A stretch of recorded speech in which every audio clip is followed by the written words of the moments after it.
when we're not even on. Sorry, guys.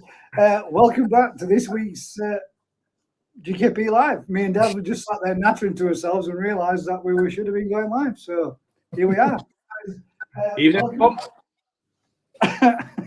Sat calling away to ourselves talking about likes, and we haven't even gone live yet. And then look up and realise that we should be live. Usual thing, guys. We'll be right back after this.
I just reading one of the messages as it came up.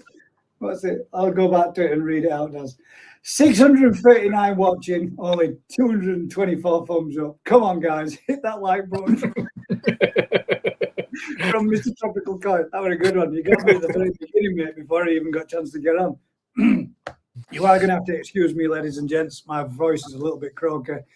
Some might say it's a good thing, and more than likely that I will end up with laryngitis and I'm probably going to lose my voice. But it is what it is. We'll keep pushing through.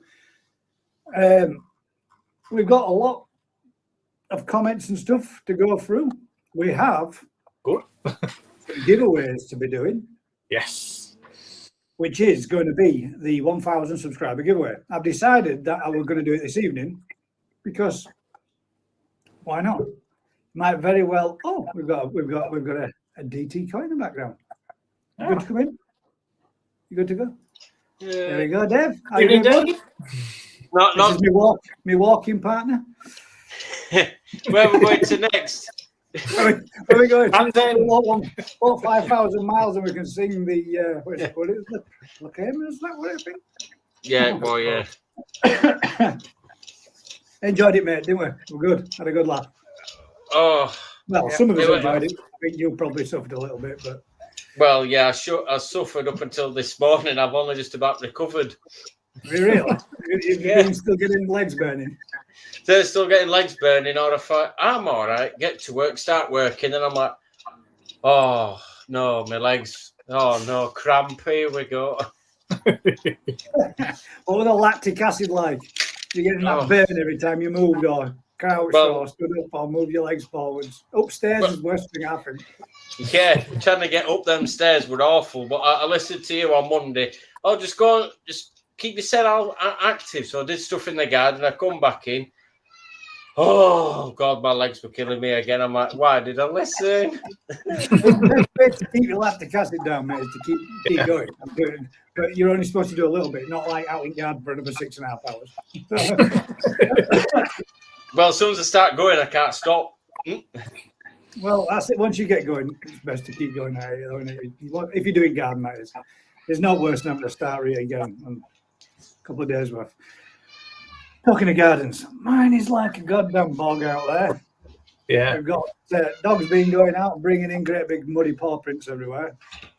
Yeah. Don't know about lash it down apparently today.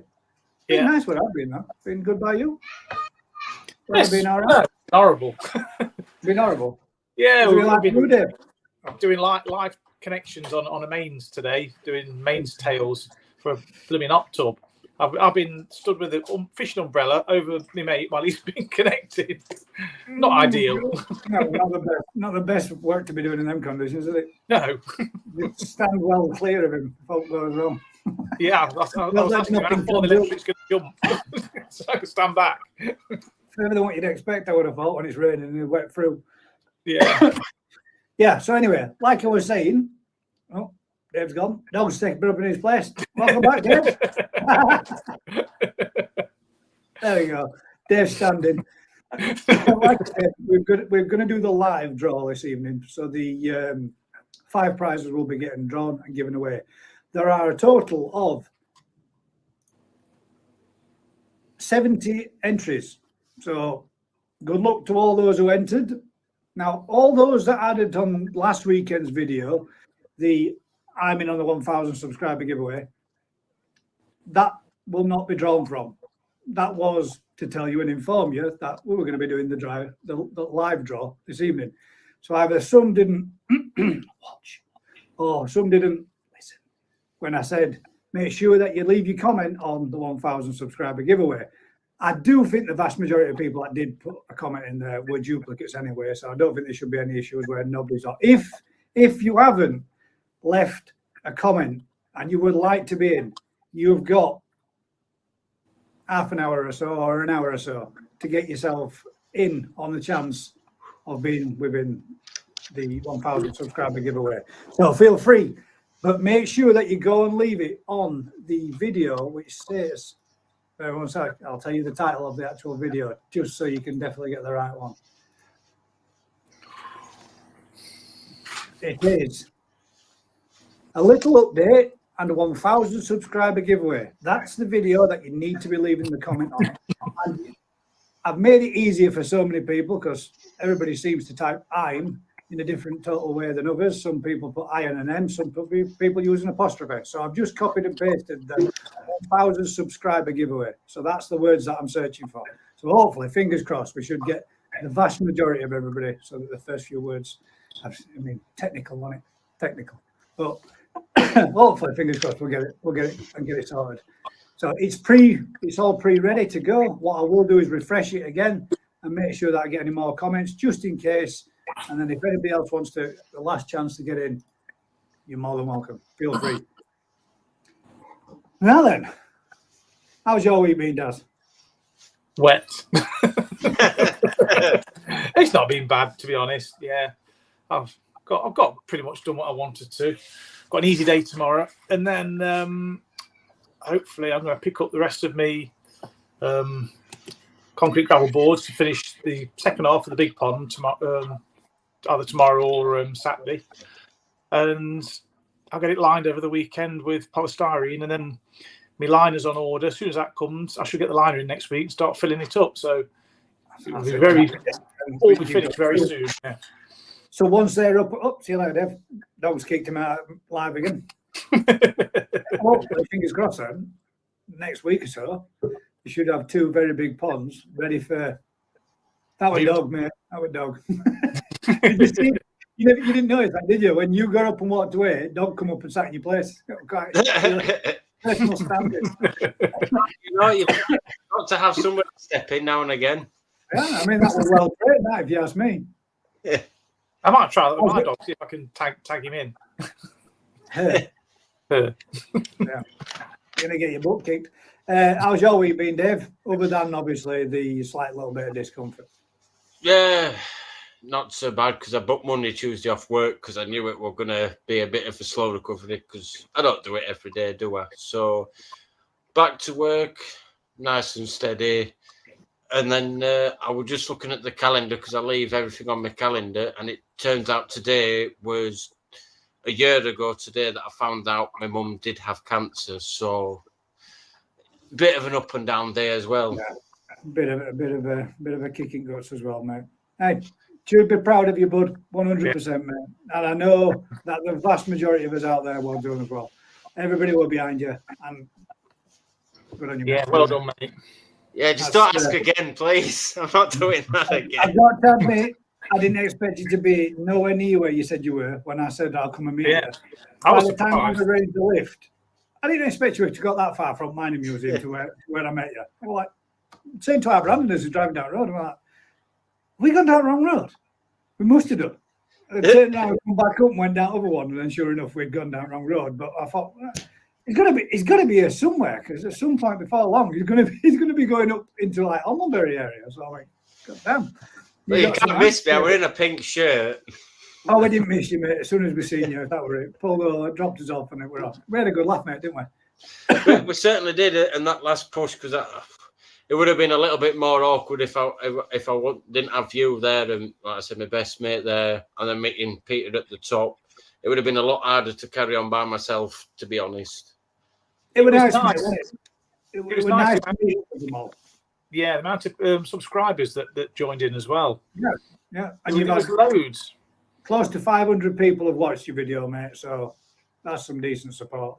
I would say myself. Yeah. I do believe, is it still open, Dave? If anybody did want to make a final payment or anything like that, or have you finalised it now? Have you done? I said on the video I finalised it, but then I thought I need to add the money that people have given me to put on tomorrow. So it's open tomorrow until 5:30ish tomorrow evening.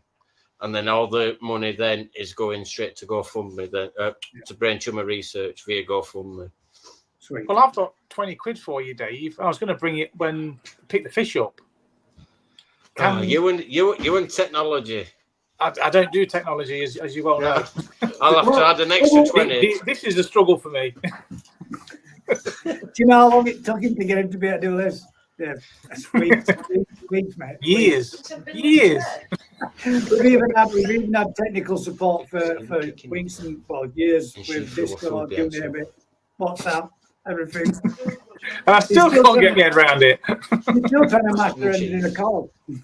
What she wanted, and he wanted pizza. Right then, we'll kick off with a couple of the community questions that we got asked. There might be one or two that we won't be hearing, but there will be one or two that we will be sharing. One of his first ones comes from Koi Dream 54, which is before we go on, we'll say hello to a few people rather than being rude and rushing straight into that. Mr. Tropical Koi says, evening all. Good evening, Mike. Thanks for joining us. Evening, mate. Mr. Tropical Koi again. Mike Bass says there may be gurus in search of the Excalibur or koi keeping. Elixir. Oh, God. Elixir of koi keeping and being compared to Laurel and Hardy. But we know them as the GKP. Well, thank you, sir. And an evening from Mike Bass as well. Yeah, evening, Mike. Evening all from Twisted Koi. Evening, Vince. Budget Pondkeeper says, evening all, hope you're all well. Good evening, Budget Evening. Pondkeeper. That was who the first question is going to be from. Alan T says, good evening all. Good evening, Alan. Good evening. Paul Higginson says, evening, Vince, in case you had, if you've not had enough rain yet, there's a lovely big storm tomorrow. Awesome. Full of all the good news and joys of spring, Paul, I see. Evening, everyone. DT says, good evening, everyone, and a big thanks to Gaz for doing the last part of Hey, mate, my pleasure. We had a good laugh. We had a good bit of fun, didn't we? I know. Certainly did. Well, we had a good bit of banter as we were walking around. Bubble and Fins UK says, good evening all, with a double kiss. Evening, Vicky. Paul. Paul. Nipping Koi says, evening all, with a double thumbs up. Evening, Nigel. Evening, Nigel. Red Koi Dorset says, evening everyone, with a okay and a thumbs up. Thanks Evening, for joining Reg. us, mate. Oh, I'm live streaming too. Again, my pleasure, mate. What we was intending for it to do, Dave, was to double live stream. So if anybody's out there is wondering what the new live share is, you can bring more people into a live, but we thought we'd be going live together, not just of a mine, which didn't really work out the way I wanted it to do. I wanted it to be Dave going live, me going live, but it didn't work out that way. But it still did the purpose, mate. It still certainly did. It did. Paul Mack says, good evening, everyone. Good evening, all. GKP is about to start and it's still light outside. Happy days. Weird, isn't it? 7:45 and it's just turning now. It's just starting to turn. Nip says ponds at 14.8, but you're indoors, so that doesn't really count. Pond temperatures headed up in the right direction. I hope it is. I really do hope it is, because this weekend, I want to go pick up my growing show. I want to go pick up. Now then, I forgot it again, Jeff. Come on, if you're watching. Issa. Easter shower. Easter shower. Easter shower. Thank you very much, Dave. Yes, that. Pick up my Easter shower and pick up my. What's the right way of saying this one again? Kese, whichever it is, shower, and my Dainichi Benigot. And hopefully get them on this weekend. I'd like to do. So that might be where we're going. We might be having a trip out. We might be going down to Wakefield Croy. And then getting the fish back in the pond and bringing home a friend's fish as well till he gets his secondary growing pond up and running again after a full total clean down. Well, I thought it froze then. No. I just reading the message. I thought we were going to have to step in. I already thought you had, mate. My bad. Where is it? Let's see if we can find him. There we go. Well, I wonder if he's bought a new. Well, he's doing that. I wonder if he's bought a new cable so it doesn't go all fuzzy again. Or no. That would have a problem with me and Daz McKellen, because I was talking to him and the camera kept going off. And I think it might actually be my USB on top of the PC, because I put it into the next one across and it stopped doing it. So hopefully, fingers crossed, it doesn't do it again.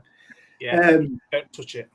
Yeah, so let's hope so, mate. I really do hope the temperatures are going up. I want it to keep going up. Get rid of this goddamn rain. See some decent weather. I charged on that. Reg Coy says days are getting longer, thank goodness. I'll agree with that, mate. 100%. Amanda Smith says evening with a smiling face. Good evening, Amanda. Thanks for joining. I'm not bothered if you're on. I don't care if you're on. Stay quiet. Woody Pondkeeper says evening, Vince. Busy Bee says howdy all with a waving hand. Evening, Busy. Evening. Waiting for the DT Koi and the GKP onto a t-shirts next. Watch this face. Yes. Well, maybe they might come up, Mike. You never know. Yeah, let us know. I mean, I have actually been thinking about doing a little bit of merch, but I don't want to do a little bit of merch and then order a little batch of loads of stuff in case nobody's really interested in it. But if anybody's interested in a bit of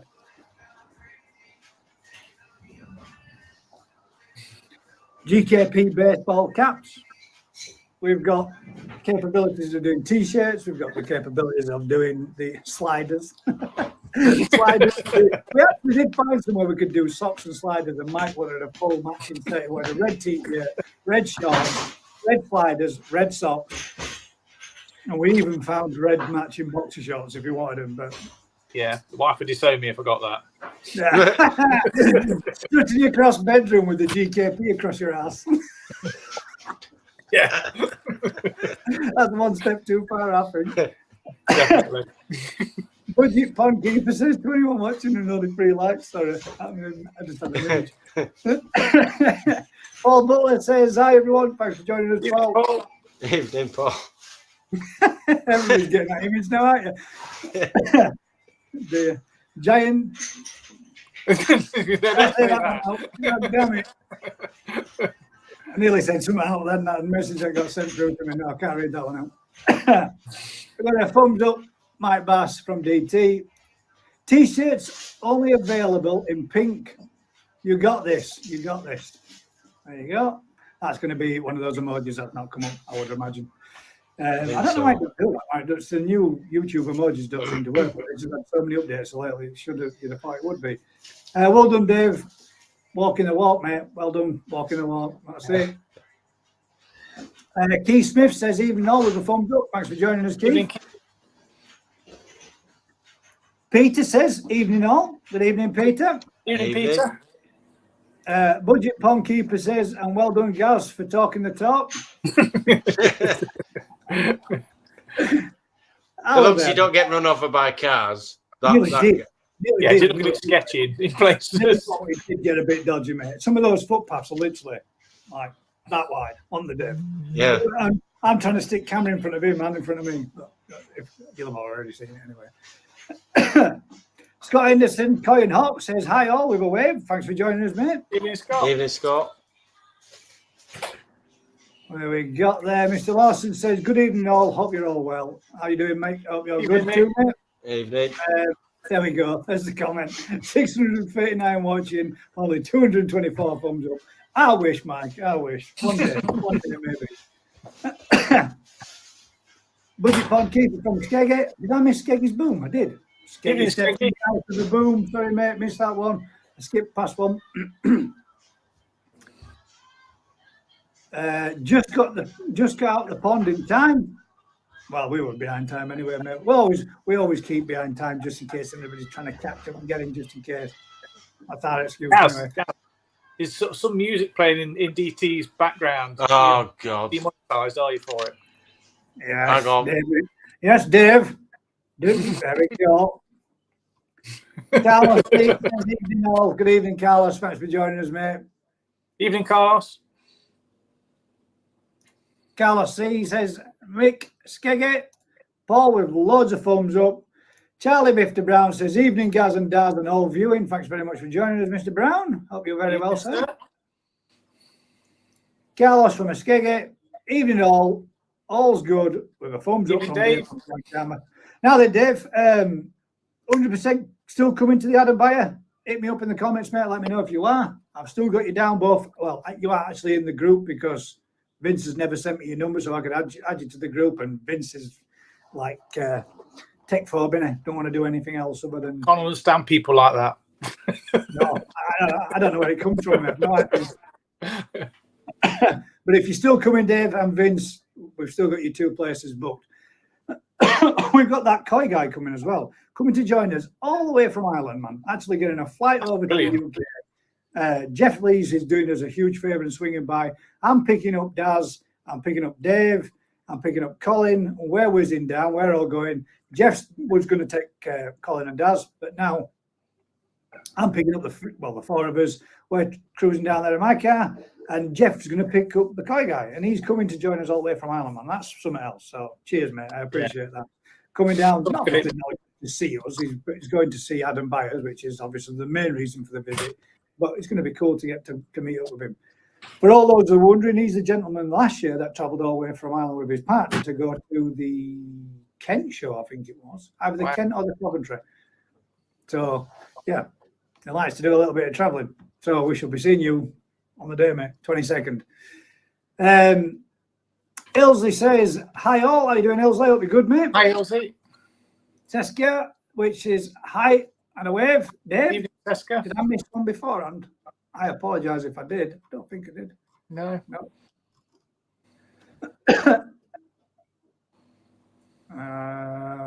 Well done, Dave, and the lads who brought you on the home stretch. Thank you very much, Busy.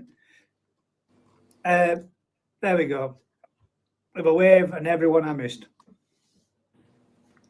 Let's give the lads some support and hit that thumbs up, please. Thank you very much, Vicky. I appreciate it. Thanks, Vicky. Oh, God, I'm going to be struggling. Simon Shear says, hi all, with a little flower. Hi, Simon. How are you doing? Simon, I really am sorry, mate. I don't know what the heck happened. I timed him out on the walk. I brought up a comment, and to do it on your mobile phone, you have to tap on your screen to bring it up. And when I tapped, it didn't come up, so I tapped it like twice, and then that brought it up, and straight instantly I'd put you on a 300 seconds timeout. So I apologise, mate. It wasn't intentional at all. Scott, busy. Simon from Seskia. Nappy's Coy. Hey up, me ducks. How you doing, bud? Hope you're good. Really sharpie. Coy Karma says, hi Dan, hope you're okay, with a double thumbs up. Dino says, go ahead. How you doing, mate? Hope you're well. Evening, Dino. Vince says, how's that baby, Dino? Oh, congratulations, mate. Oh, congratulations. Yeah, congratulations, mate. Plenty Now sweetness. then, this is a gentleman that I had a chat with on my comments Saturday, Monday, Sunday, Monday, one of the two. JP Water Gardens, I do believe, who I asked to do us a huge favour and join us on the actual channel. And I said, if you do, then I would give him a shout out. So, as a promise is a promise, mate. I just need to find your channel now on this screen, and I will give your channel a shout out for you, fella. I'm saying fella, apologise. I could be completely wrong saying that. Oh. Subscribe. I'm going to have to shoot Gaz because tea's ready. So, because she's you just were finishing tea. with me and Gaz this evening, were you? No. I'll catch you later and I'll join you in the chat. Cheers, bud. Thanks for joining us, Dave. Nice one, mate. See you soon. Right, there we go, chaps. Ladies and gents, if you could do me a huge favour, if you could swing by this gentleman or this lady, not 100% sure, and give him a little bit of a sub. Let's see if we can get another little channel up and going. Based in Essex, JP Water Gardens is 16 subscribers at present with 24 videos. There's some content there to have a watch of. I'll give you a little bit of a subscribe there myself, mate. I'm going to ring the bell for all notifications as everybody else could do. Let's see if we can give another channel a bit more support and get some more of these smaller channels up and coming, getting us a lot more content to watch yourselves. There you go, mate.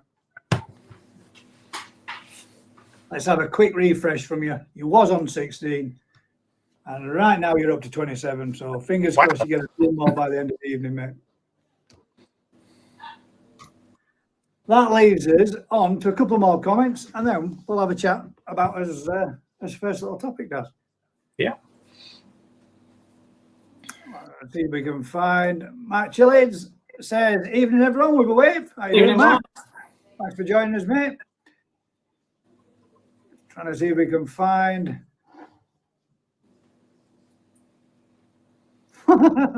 anyone roller digger today. Yeah, that was, I bet Danny was shitting his pants when he did that. Yeah. It was funny to watch. To be fair, Danny, you're really damn lucky, mate.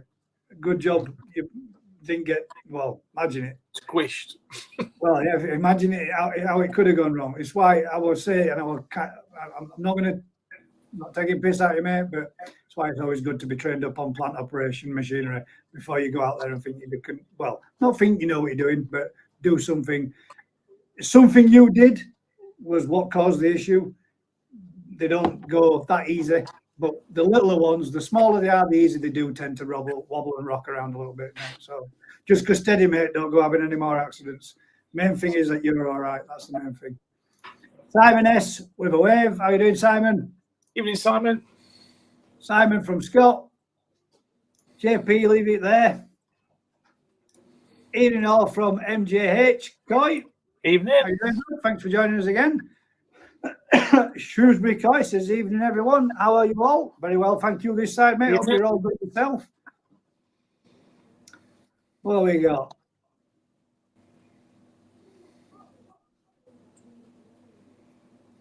Peter says, can you remember what strange koi Crafty put up in that auction? Oh, it was a white fish, wasn't it? Was it an ogon? Makashi ogon? Makashi ogon. White, Yeah. Makashi ogon, mate. That's what it was. Yeah. Makashi ogon. Yeah, it was yourself that won it, wasn't it, Pete? Yeah, there you go, mate. double questioned, double answered. Makashi ogon. 100%, mate.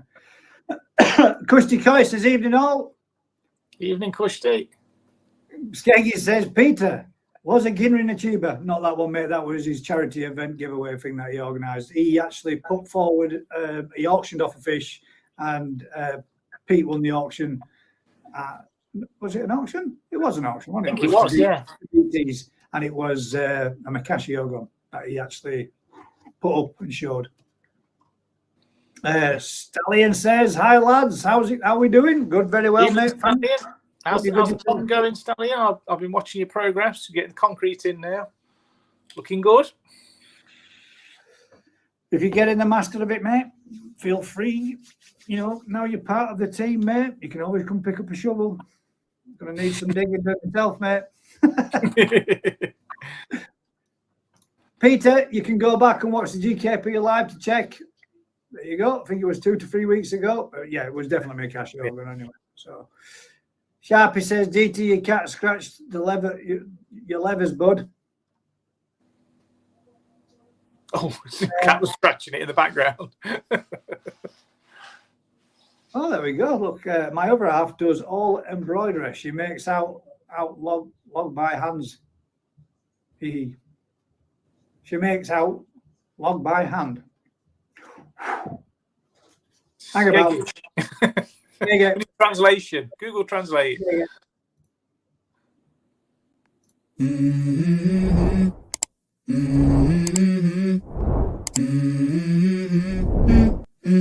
Let's go. There we go. Yes. I normally only get to use that for Skegger, but it looks like I can start using it. Cozy Koi says, good evening, DT. Well done. Good evening, DT. DT's gone. You missed him. I'm sorry. Wasn't quick enough with the comments. Well done, you walk. Your mum would have been proud of you. Proud with the amount you raised. 100%. Yeah. 100%. And hopefully he's still watching if he's eating his tea and he gets to hear that comment anyway. But, what's going on here? Peter says, thanks, Vince. That's what I thought. Cheers. Cloudy Art. There's a new channel, guys. It's going to be up and coming in the very near future if he hasn't already done it. Cloudy Art's going to be, well, he's already on TikTok. Unless you've got TikTok, Daz, I don't know if he's out there at the moment, at present on YouTube, but he's definitely out there on TikTok.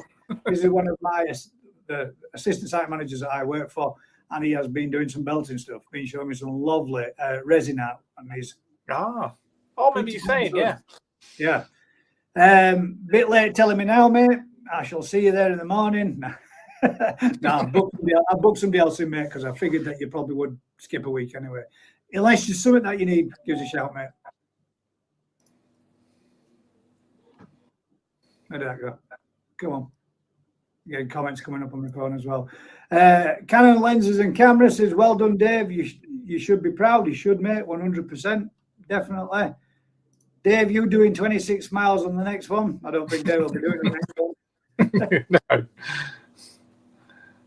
Oh, I've got to do it, B. I've got to show it just so I can put it in. Yes, guys, I'll be there. Nice one, Dave. Nice one, Dave. And Vince says this one, which is, I'm sorry, guys. We've got to have it. Vince the Twisted won the GKP at no count accepts any liability. Vince never lets us down. He doesn't. Even when he's in the comments, he still manages to keep them. But sweet, guys. Brilliant. Glad you're going to be there. Yeah. Let me know, Claudia, when you get your channel up and going, mate, so I can give you a shout out. Well worth having a look at, guys. When he gets it up and running, it will be belting. Now then, where are we? DT Coy says, subbed, guys. Thank you very much, mate. Paul Butler says, done, mate. Michael Lawson says, subbed, guys. Subscribed. Done. At JP Watergarden, subbed and bell, mate. There we go. Hey, you've got a fair few there, mate. Hope that helps you with your channel, bud. NJ Coy says, guys, I want to say a big, massive thanks and a shout out again. My pleasure, mate. Not a problem. My pleasure. So that's what both myself and Vince try to do as much as we possibly can.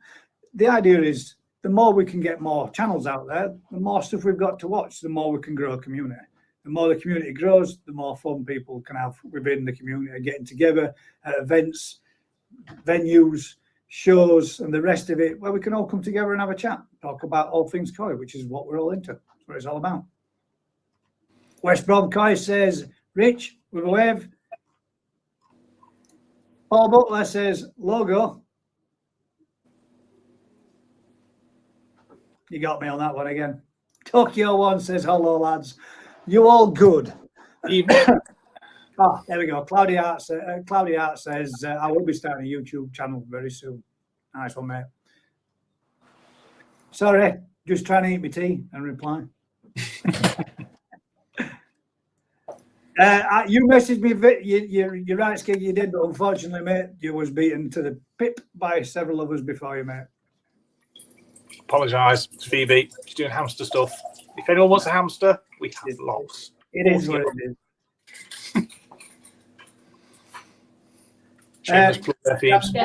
Camera says, thanks, guys, and Peter for encouraging Dave on the last stretch. Man, that's what we're about. It wasn't about me. It wasn't about Pete. It was just to be there and support him. It was for a good cause and a good charity, mate. So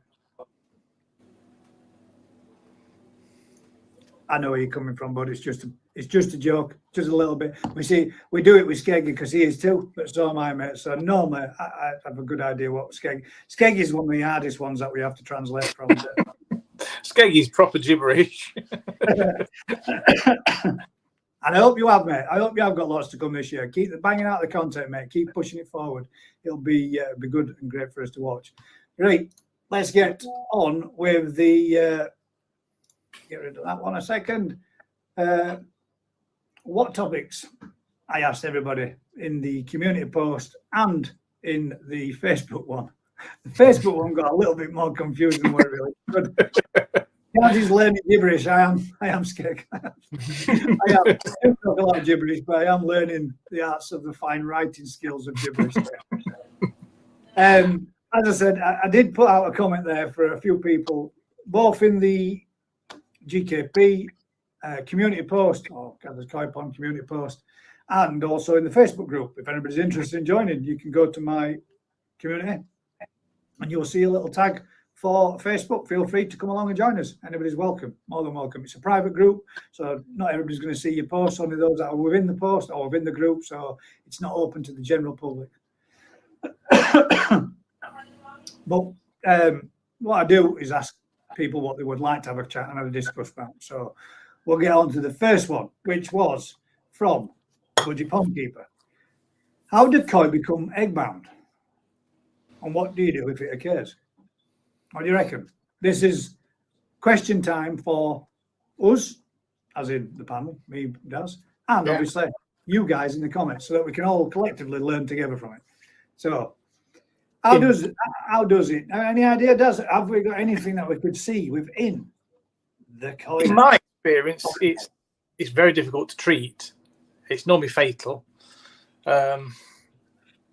There's not a lot you can do about it other than try and express the eggs manually. But then you've got the dilemma that you've got to get all the eggs out. If you leave just a few in, a teaspoonful or whatever, they can go bad inside and the fish can die anyway. It's one of those. It's a bit like dropsy. It's one you hope you don't get. But I'm not really sure what causes it. I don't think anyone really is. It's one of those things that just occurs. I don't think it's from constant high temperatures stopping the fish from spawning, because it's generally when they get egg bound, it's when the fish just get bigger and bigger and they get huge. Yeah. So I think it's something that's gone wrong inside when that happens, because when a fish gets close to spawning, they last about 5 to 10 days before they actually spawn, that they really swell up. And I think that's when the eggs are absorbing more moisture inside the fish's body. I've noticed this, where fish have looked plump, and then all of a sudden, boom, they've got massive, and then they spawn. And I think it's when they reach that point, and sometimes if they start spawning and they get disturbed, and it stops them midway through spawning, they can die from being egg bound. So I think it's something like that. I mean, I've not got a lot of experience on that side of it. I've only heard of it happening a few times and seen a couple of instances of it, but Did you see that message? no. What was it? Mike just said, "Shit, I must be egg bound."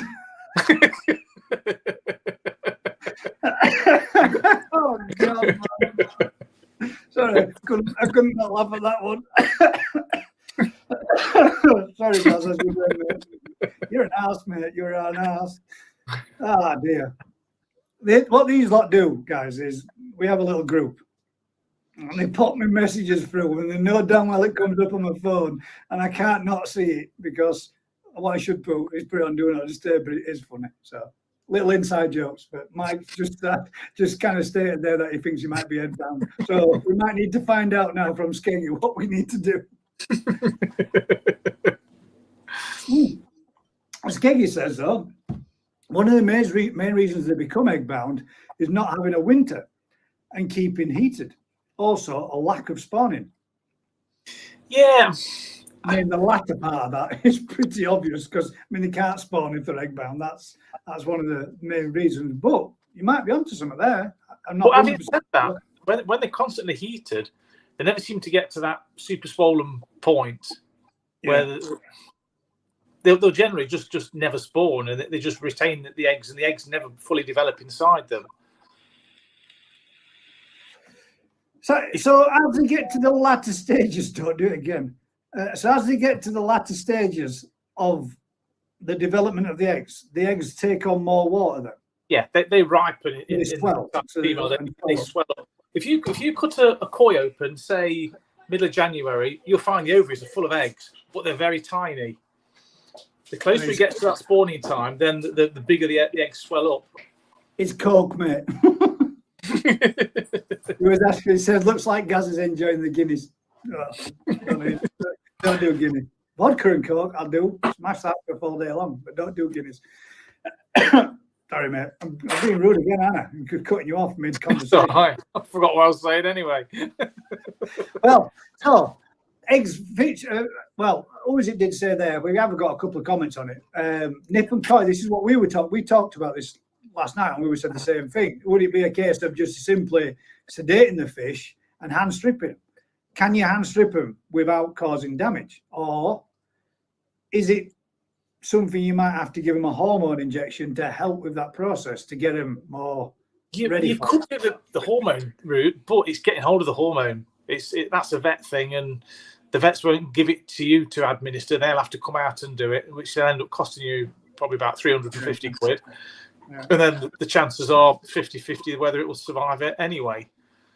When we were doing it, well, I know they were egg bound, but they were heavily loaded. When Mick was manipulating them to get the eggs out, it was really quite simple, wasn't it? I mean, he was being extremely delicate with such a small fish, but it was really easy to do. Yeah, when he did the goldfish, and I was quite surprised, just even out so much small as that, just how many come out. It were nuts. Difference is though, Gaz, they were at the point of spawning. They were already dropping eggs, and they were spawning naturally in the tank. So when they reach that point, they're ready to just let the lot go anyway. So it doesn't take much to get the eggs out of them. So a fish then being egg bound, obviously, I mean, it's obvious that it's gone beyond that point. So I would say that if you have seen other fish in the pond at that time, at that stage, spawning, and that one hasn't, and it hasn't gone for a couple of days afterwards, it might be worthwhile hand stripping that fish before it does become egg bound.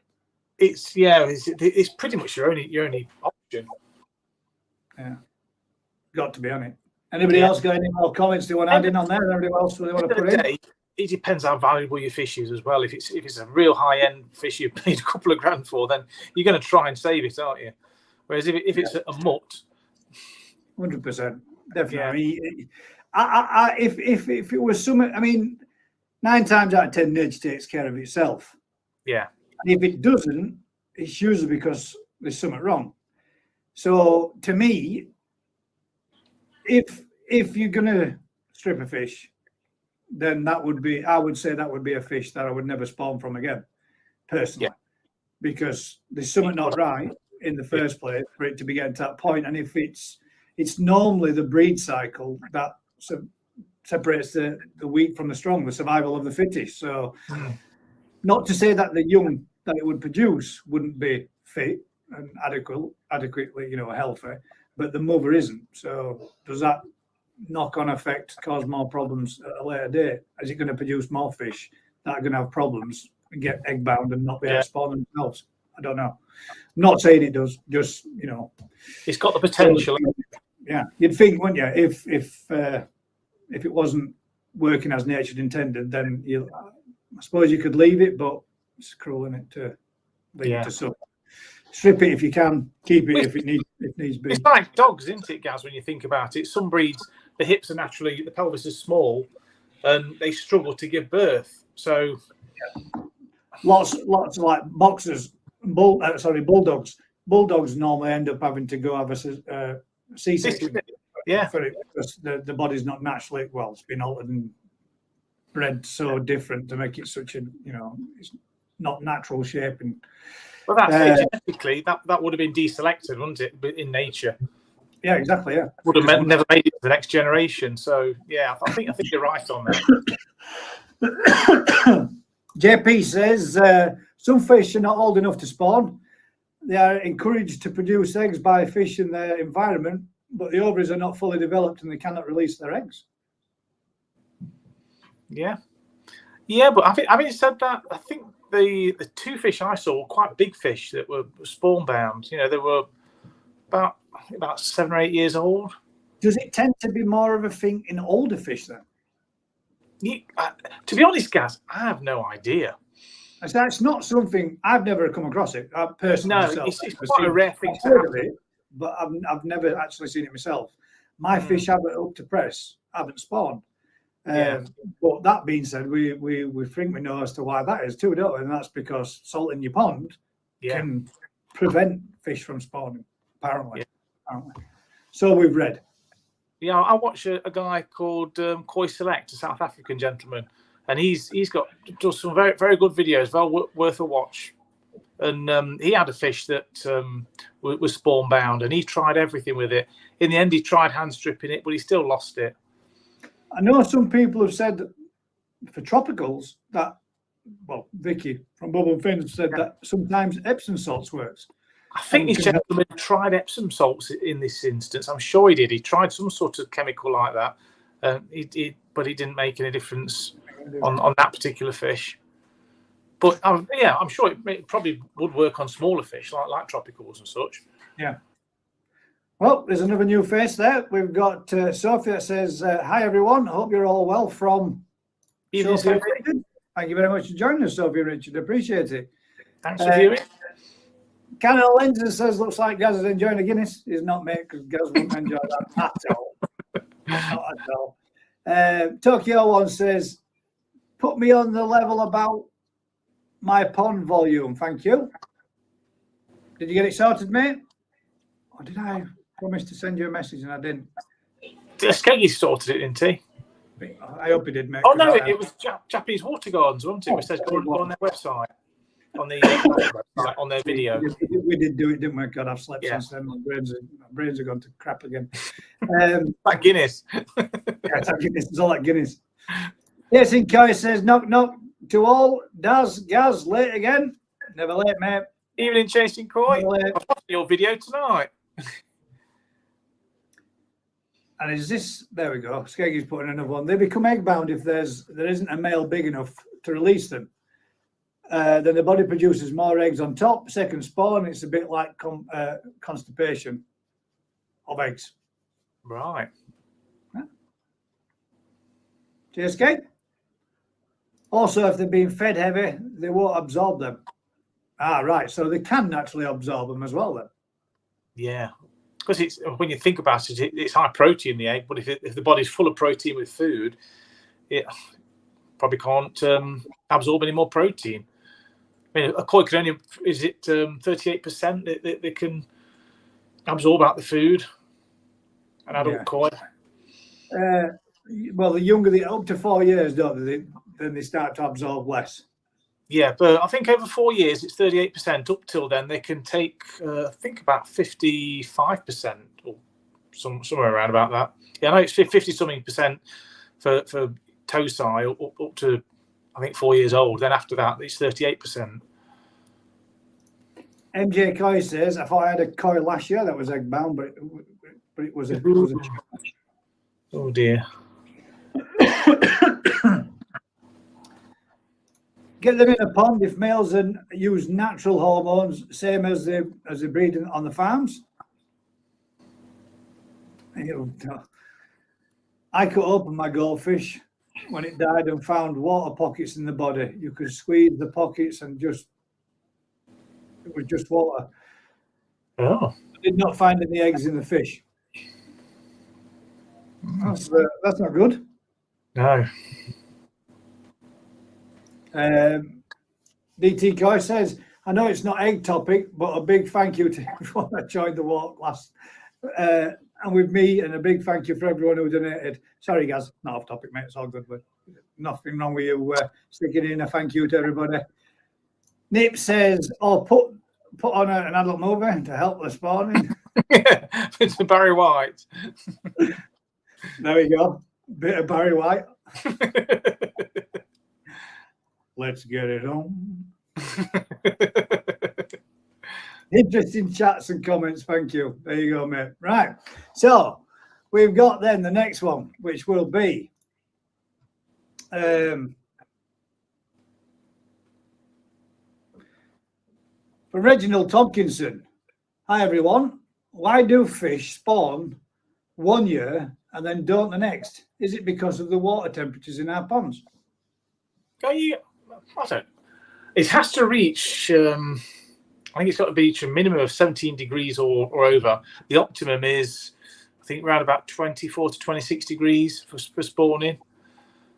But obviously, they can spawn lower than that. I think 17 is about the coolest you can expect spawning activity. But no, if your fish haven't taken in enough protein to build up the eggs in the first place, then they'll skip it. Yeah, they just won't. I had some last year that just didn't. They spawned the year before, but then last year nothing.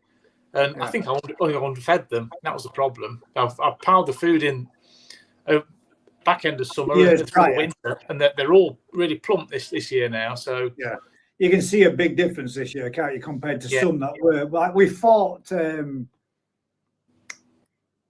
What's the fish, mate? What's the fish? Steinichi. There's a Momotaro Karashi. Is that the one you mean? Momotaro Karashi, yeah. That we thought that one was going to spawn last year, and you're not 100% sure she actually did, but she definitely looks like she's going to do this year, doesn't she? She's way more plumper than what she was, so hopefully fingers crossed. But yeah, again, same pond, same environment as the others, but didn't go. Yeah, so, I've got a 10-year-old plus Kahaku, and that spawned twice last year. Sorry, no, I think was it the year before? The year before spawned twice. It spawned in spring and then later on in the summer. But then last year, nothing at all. It didn't get a single egg out of it. Didn't even swell up. But is that the case? It spawned twice last year. Might it be because she spawned twice last year and took a bit too much out of herself? It could have been, yeah. So the main reason why a fish wouldn't be one temperature probably going to be a part of it. If we've got a freezing cold, miserable summer and it's not that warm, I would imagine that would have something to do with it. But if they're not getting enough food or protein into them, in the wild, I mean, mirror carp or wild carp could spawn August time. If it's cold in the summer, they can not spawn at all right till sort of almost autumn, when the temperatures are up high enough for them to actually spawn. I've known that from my fishing days when they spawn really late. So I imagine the same rules must apply with koi. And if it doesn't warm up, or if it's in a permanently cool, shady part of the garden where it never warms up, then they might not spawn at all. Yeah. We'll have to wait and see, man. I mean, it's not this. I've never ever done any form of any spawning at all. I'm hoping to learn a little bit more and get to see a lot more of it this year down at Daz's Koi Farm with him. So hopefully, fingers crossed, we're hoping that we can get some of that information and make it into a couple of videos and make it so that a lot more of you can see what goes on with a spawn. I'm lying. the Shabubkins spawned not last year, the year before. They did. And all the rest of the fish in there just waited. And when they come in and spawned, the koi just went phew, and just chowed down. Yeah. But nothing else in my ponds ever spawned as of yet. But again, they're only really, to be fair, they're only young fish. So Yeah. this is the third year for some and second year for some. So hopefully maybe this year I might get something that for example, Makahaku, she does look to be plumping up a bit. So does the Polish koi. So does one of the Matsukawabaki. That looks like it's a little bit plump as well. Vince's fish, which I think is female, doesn't look to be plumping up too much. But what made me think with the Karashigoi, excuse me, what made me think with the Karashigoi does, she didn't spawn last year, but she did put some body size back on, didn't she? She's definitely put 3 or 4 inch on in size last year. Yeah. So maybe she put everything into growth rather than putting it into recycling. I know what you mean, Gaz. Reproduction. So maybe they can choose as to. I don't know. I don't know enough about it to comment enough. To be fair, she was a young fish like last year. I think she was only probably 2 or 3 at most like last year. So she probably had just on the edge of sexual maturity for spawning. Yeah, hopefully so that's this year. probably the reason why the majority of mine have never spawned them, because they're only coming into the third year. Yeah. Now I had a male last year, and he was Jumbo Tosai. It was a Benigoi, and I put him in with a Sorogoi female, and they spawned. He was going at it, not single egg hatched. So obviously he wasn't at one. They just can't hack it. Yeah. Too young, but yeah. God loves a this try. year. God, He won't having fun. He won't bother, will he? Get in there. Dear me. Sorry. We got a ha from Busy. That's to Busy there from Skeggy. I would leave my koi to try do everything natural if they can. Yeah. And I think I have a female. I don't think I have a female. Sorry. Oh. Not going to be much natural going on in there then, mate. Alan Tate, thank you very much for joining us again. Says good evening, all. You know, perhaps maybe somebody as experienced as Alan might be able to shed a little bit more light on that kind of thing, because honestly, it's not something that I know a great deal about, and it's nice to listen to everybody's comments to see what they think as well. We've got a lot of Highlands coming in there. I know some people only have female koi. Is that because the presence of a male that causes egg development? Alan, is that a thing? No, I think it's more a size thing. I think people just want female koi because they grow the biggest. Grow biggest. But a lot of people do have single sex ponds, though, don't they? If they can. Yeah. Well, some people just don't want the fish to spawn. They don't want any part of that. They just want to enjoy the fish, and that's one way of doing it. You haven't got to deal with all the eggs in the filter and everything if you've just got single sex. Yeah, well, I suppose there's a lot less hassle, isn't there? Yeah, and there's less chance of your fish getting damaged, because the thing is, spawning is pretty rough on the fish. Yeah. Because, they normally end up with 1 or 2 with split fins. And when I've seen it before in past, the females get a good thrashing. Because the males' faces and the cheeks are all like rough and sandpaper, the bodies down the side of the lateral line, they look like they're red raw when they've been in with a good group of males, especially when you've got outnumbered, males to females in your pond. Yeah. So you can understand it, can't you? Yeah. And the thing is, if you've got any elderly koi, you can very often push them over the brink and finish them off. Paul says, Google search, increase the temperature to 25 degrees Celsius for 7 days. Koi traditionally spawn when the water temperatures increase to 20 degrees Celsius in the late summer. Tokyo One says, different question. Gaz, because you ain't got a tank, will you PP dip your new fish before you put them in the big pond? I most certainly will be doing, mate. Yeah, 100%. Yes. I would recommend that to anyone. I ain't got a choice, mate, to be fair. But personally, I do believe that the gentleman that we're getting a stock from has very, very well looked after fish. And I would trust him 100%. And that's a risk I'm prepared to take.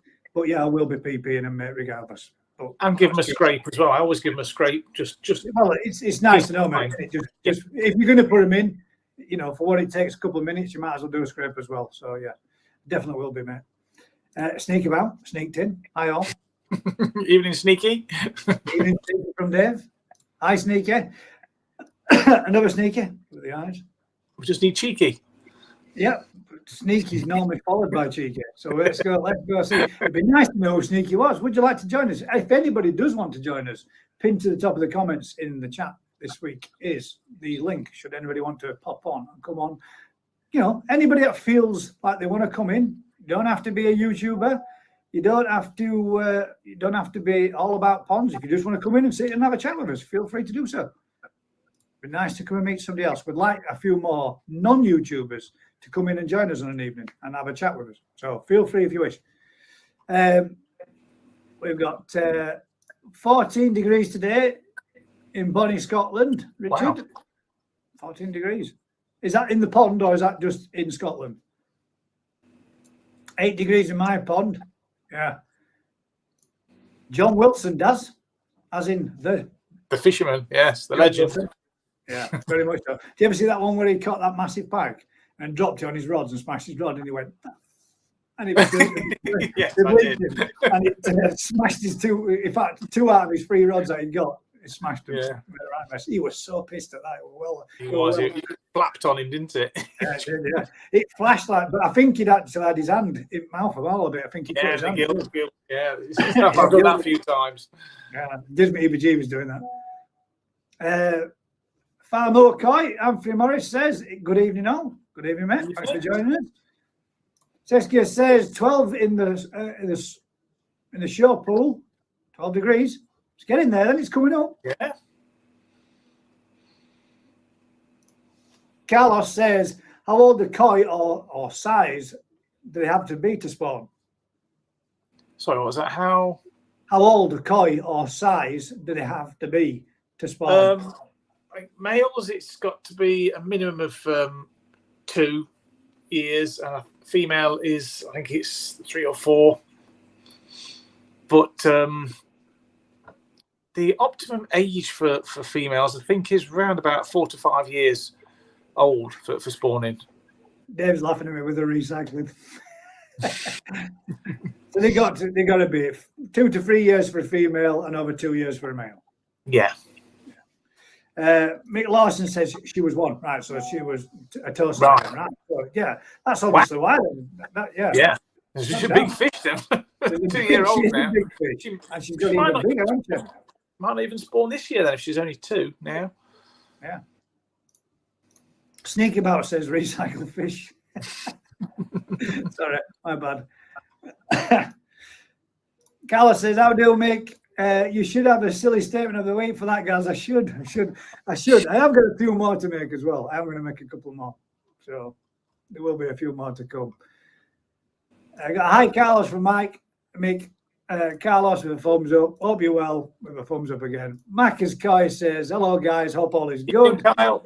Thumbs up, shades and that little fish. How is Carlos doing, by the way? Because I saw him on Facebook. Rolling around in some new wheels, mate. I know that much. Is he? Well, because I saw he was selling a lot of his stuff off on Facebook. I thought, I hope he's not packing in the hobby. Or maybe he was just clearing away some of the stuff he didn't need. DT says, I've got all my koi from him and wouldn't go anywhere else, personally. That's, well, he's become my local mate, that is for sure. Yeah. Remind me, Daz and Dave, if I go to pick up a bag of salt from him when I'm there, please. Yeah. He'll remind me because he will probably paid attention at some point through this evening. Oh, you mate. So yeah, if there's any more people that still need to pick up the grown shore fish, if your temps are up and you're capable of doing so, please do.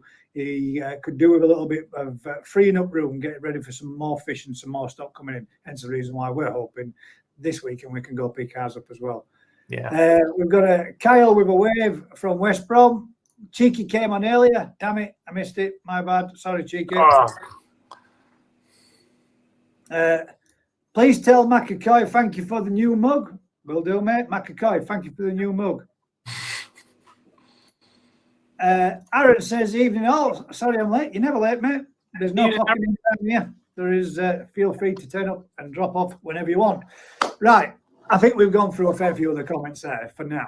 And I think what we'll do for this next bit is we've got 80 in. We've got 70 people that are entered in. And if there's anybody else, we'll go through a few more comments. I'll give a last chance for anybody. If anybody wants to be in on the 1,000 subscriber giveaway, all 5 gifts are going to be given away this evening.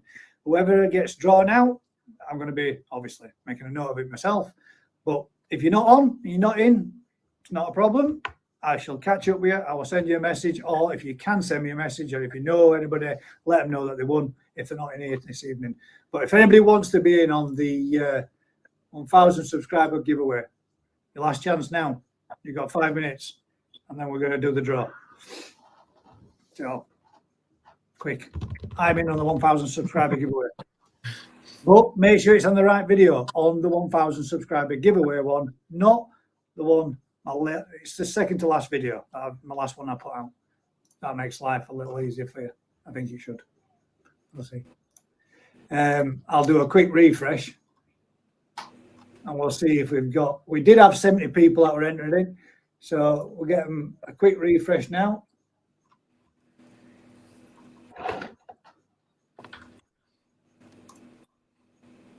$72. So 2 more people have entered in. There we go. I'll give you another 5 minutes or so. If anybody wants to be on it, feel free. Everybody's welcome as long as you're a subscriber. If you're not subscribing, then enter. As long as you're subscribed, we're all good. Subscribe quick. Oh, hang about. We're getting. Am I getting a super chat? Oh, there we go. We've got Mr. DT Coy. There he is. Bless him. The super chat. Thank you very much, mate. You're a star. Didn't need to do that. And we've got another one there from Canon and Lenses Camera, which is another £1.01. Thank you very much, mate. You're a star. We appreciate it. I will be sticking all the people that's doing as a super chat. I will be sticking you on a little mention in the community post just to say thank you. I appreciate it. Sneak About says, I'm cooking my tea, spicy chicken onion rings and chips. Nice. Sounds good. Not too spicy, though. I like it too spicy. Yeah, not too spicy. Steve G says, my Chag was 27 years old before it spawned. Wow. Late bloomer then, yeah? She was obviously saving herself for the right fish. She was saving herself for the right guy. It shows you, though, that fish can still spawn at that ripe old age. You would have thought a fish would have still been at breeding capabilities of that such an old fish, would you? I don't know what the viability is of eggs at that age, whether you have a much lower hatch rate or deformity rate is higher. It'd be interesting to know. Well, in the grand scheme of things, if legend is to be believed, the fish that was supposed to be, 200 plus years old? Yes. 28 is just a bed, isn't it? It is, yeah. You'd like to think so, wouldn't you? Yeah. Right then, so we've got Paul Davis that says, hi Gaz and Daz. Hiya Paul, how are you doing, mate? Hi Paul. Anthony says, last week my pond hit 11 degrees C and this knocked back down to 9.5 and today is creeping back up to 10.8. Mine went up to 11.5, mate, and dropped back down to 7.2-ish, I think. But I do believe we had an even colder night than that, so I guess it probably dropped down. I would reckon pushing 6. I think I got up one morning, we were a bit of a frost again. Saturday morning when I got up, Monday morning when I got up, it was actually trying to snow again, which was a bit of a surprise. But yeah. I don't want to wee on your fireworks, but I think they forecast it to be about 3 degrees at the weekend at night. Yeah, again, more cold attempts. But yeah, thanks again, guys, for the super chats. Appreciate it. Yeah. West Ham Koi says, I bought that Koi book you got, Daz. Oh, It's a yeah. cracking book, full of good info. It is, isn't it? Yeah. I constantly use it for reference. Brilliant book. Good book, mate. We've turned to it a lot, haven't we? Did you manage to get hold of one? Because I tried to get hold of another copy, and all I could find was second-hand ones. I couldn't find new ones. So I assumed it was out of print now. But yeah, if it's still in print, that's good. I'll have to have a Google, mate, and see, because I wouldn't mind that book. I wouldn't mind that book myself. I was trying to get you one for Christmas.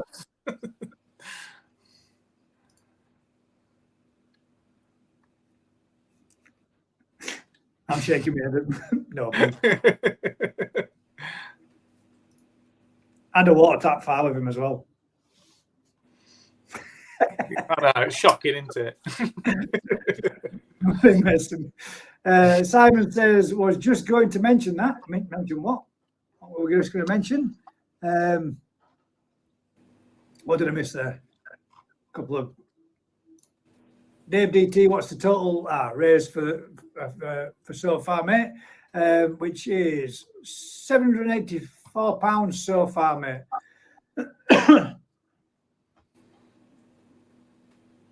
Peter says, do we have to pick the filter up? Wrong show, mate. My Tropical Koi says, that's great, buddy. Hopefully you will get to the 1,000. Come on, guys, let's push the 1,000. Fingers crossed. With Jeff saying that what he said on the Walk Live, I was just going to mention that, says Simon S. That's what that was about. Right. Let's have a quick refresh. Oh, Cozy Koi with a £2. Thank you very much. Super chat's coming in very much this evening. Thank you very much. Appreciate that. You also will be getting a mention when I copy and paste everybody's super chats into the community post. Well, probably won't be this evening because it might be a silly o'clock when we finish. Right, we've got eBay is great for anything these days, and then we've got a Mr. Michael that says shame. We're getting shamed. What we're getting shamed for? What is the book called? Question. Koi. For 1 minute. I do believe it's called Koi. It does. It is. The Bible, the Holy Grail. Oh, Koi. Funny enough. What I prepared earlier. And it's mine's paperback. I don't know if you get a hardback copy, but yes, very good, very informative. Aaron says, "Where did you get the book from, West Brom Koi? I've looked all over." We messed up here, mate. We could have got commission all week. We should have got a job. Should have got sponsorship for Koi. Charge him double. Oh, no bother. I sent Aaron all the details because I sent him the ISBN number and everything. I've even tried putting the ISBN number in on Bookfinder. It comes up with nothing. We'll have a go. Remind me to have a Google either tonight or tomorrow evening when we finish on the show. I will see if we can find it. Busy Bee, no one needs to know until it came out on my channel. Damn you, Busy Bee. Gaz always gets first on his lives. Oh, shoot, mate. I never even thought of that. Sorry, bud. Never even thought. Nicola Wallace says, good evening all. Good evening. Thank you very much for joining us. Hope you're well. Busy Bee says it wasn't me. Game over. Thanks. Who's the publisher, Daz? Koi. Oh, let's have a look. We should wait. Dad, we'll just start ripping it. We'll start ripping it off. We'll go to a printers. We'll rip it all off. Interpet. I don't know if that's the publisher. I think that's who it's made by. Good book. Very good book. Yeah. Right then, let's have a quick refresh on the. Let's see if we've got any more. If we do, just double check. 73. Right. So we've got 73 people that are in. I'm going to bring this up and I'm going to share my second screen. And then we're going to do the 1,000 subscriber giveaway. So good luck to everybody who's entered. And all those that didn't put in exactly as I stated, unfortunately, I did prompt a lot of people. Hopefully you went back and you checked and you shared. But if you didn't, then I'm in. Yeah, that's the kind of comments I got. I'm in, Vince. I'm in, mate, mucker, cheers, bud, and all the rest of it. I want a pen. I only want a pen. I'd have sent you a pen. Biro. Share my second screen. There we go. Right. Screen number 2. Allow. Well, there we go. So there. I'll just put that last comment down there. We've got, so you can see there, we've got, I've just added in the 1,000 subscriber giveaway. This is the HTTP link for said video. Include replies and comments, because obviously, you know, some people put it in a comment after they've been prompted, so I wanted to make sure it was fair for everybody. But I thought if I just copy in the 1,000 subscriber giveaway, which is what I should have just asked people to put, it'd have been far easier. But show random names, and we've got, at present, we've got, if you would like to see me do a quick refresh, we're going to put an answer in there, get YouTube comments, which is 73, and we'll go for a live draw. And this will be for the first, which will be, let me see if I've got these to hand, and I can show you.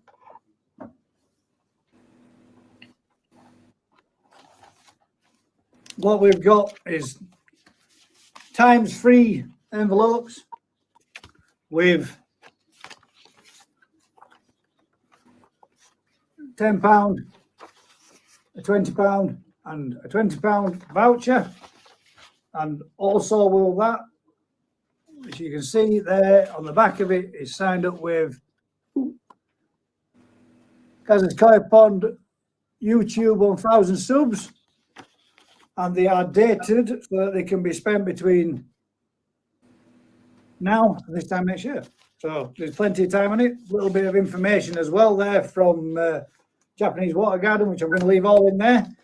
These will be accompanied with a, he says quickly, one of Gaz's Koi Pond's pens and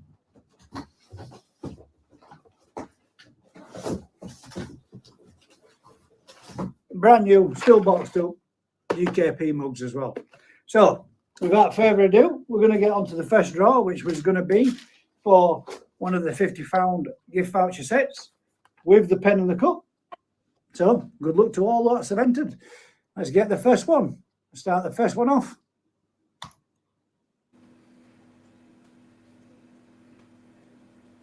Terry's Koi Pond. Congratulations. And for some random reason, even my name will go through in there. So if it pulls out one of mine, I'll make sure that we remove that. Or I'm not can't give. It's obviously where I've copied and pasted. Guys, it needs to say this. So there we go. Terry's Koi Pond is the first one. Well done, Terry. Just going to grab a quick post-it note and make note of that one as the first winner.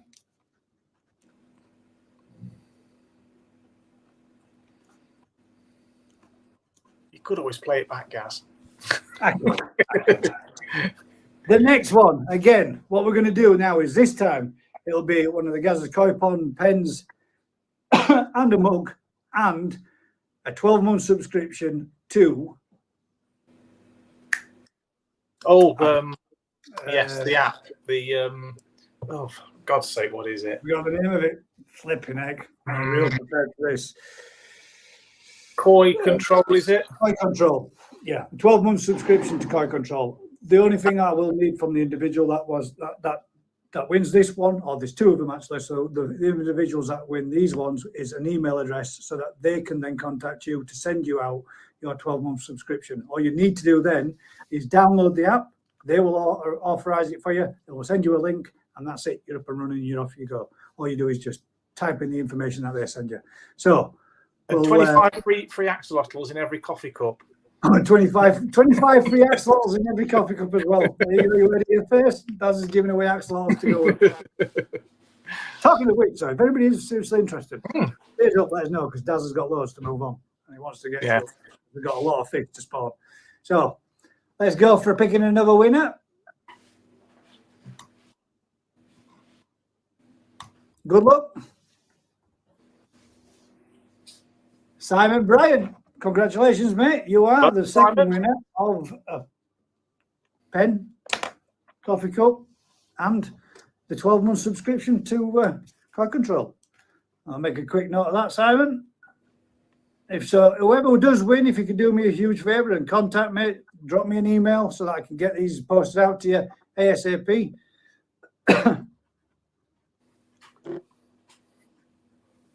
Next one.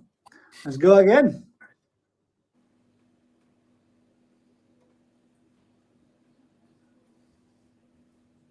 Remove previous winners. Yeah. Pick another winner. There we go. We ready? This one again now is going to be for 50 quid vouchers, pen and a cup. Good luck to number 3.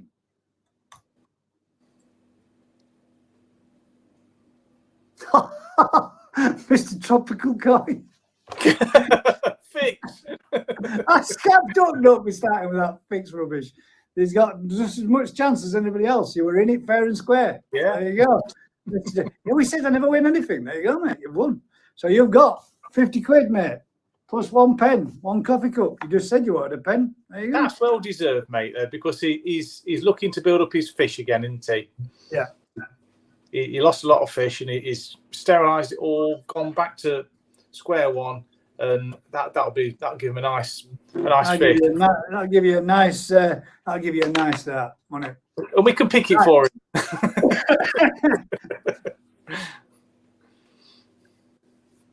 We'll pick another winner, and this one again will be for. That one's gone. Congratulations, mate. The next one will be for, again, coffee cup and pen, and another 12-month subscription to Code Control. So good luck to whoever it is that wins prize number 4.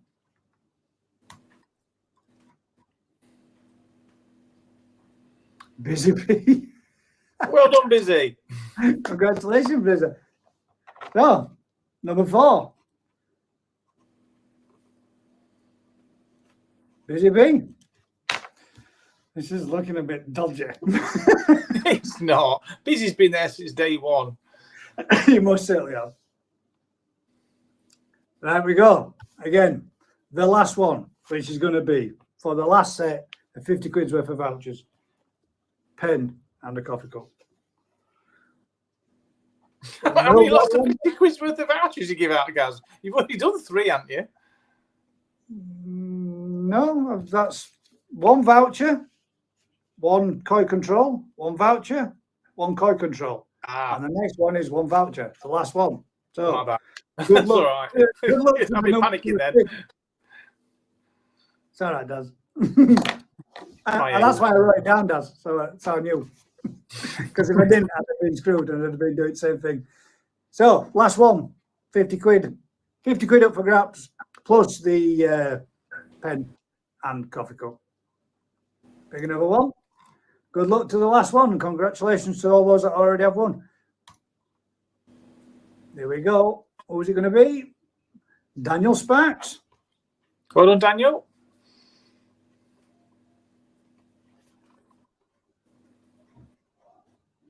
So Daniel's got the 50 quid. Mr. Tropical got the 50 quid. And did Terry get 50 quid as And well? Terry got the 50 quid ones as well. And the other one, the other 2, which was Busy Bee and Simon Bryan, that both got the 12-month subscription to the Koi Controller. So there you go, guys. That was the 1,000 subscriber giveaway. If all those people that won could do me a huge favour, get in touch, drop me your email, and I can get the an email with your address that I get these coffee cups and pens and vouchers out to you. The 2 that Simon Bryan and Busy Bee, I just need an email address plus your address. If you wouldn't, obviously, when you email me, I'm going to get it, but so that it can then be registered with them. All I will be doing is passing on your details to them, and then they will contact you direct, just as I did, and as I did when I won mine just back in the last year. So there we go. Hope everybody's happy with that. Fingers crossed, everybody's cool with it. We'll stop sharing that screen. And that was the GKP 1000 subscriber giveaway. Yeah, thanks for entering, everybody. Yeah, thank you very much to all those who did enter. I'm just going to move these coffee cups back over there out of the way. And that one that does. For a minute then you'll be panicking, thinking I've just given away an extra 50 quid worth of vouchers. I should have known you don't make mistakes, Gaz. I won't go that far. So there we go. Hopefully, fingers crossed, everybody's happy with that. I see comments have said, see if we've got anybody. But yeah, don't forget, please, guys, contact me, drop us an email, send us your details so that I can get all them forwarded through to you. What we got here? DT says, hang about. Dave says, good luck all. To anyone I've missed, evening. I hope you're all well from Budget Pond Keeper. Waving and from Vince. Bye, Vince. He's not going. I think he was just waving to say hello. Simon S. with a fingers crossed. Catch you later, Vince. Don't think he's going, is he? Was he going? He's not going to be going. What was the book called, Daz? It was called Koi. Good luck all. Fingers crossed for a mug. I need to send you one. I still need to send Dave a mug. Remind me, Daz, to send Dave a mug. Dave, send, I'm going to send it to you. I haven't got your damn address. Take it to him at the weekend. Yeah, I take it. I can't. I ain't got none. I only bought, well, I ordered 5 because I was getting dicked about, and it took them longer than what they should have done to come and all. But yes, send me. Sean, am I in? You are in if you put the right words in, mate. If you saw your name wheeling out there through there right fast, I don't know. 73 people were in. So if you were one of them 73 and you answered within, I'm in the 1000 subscriber giveaway, and you did so on the actual right channel, on the right video, you was in, mate. Because I shortened it and just took 1000 subscriber giveaway instead. Refresh, I've just commented on it. Unlucky son.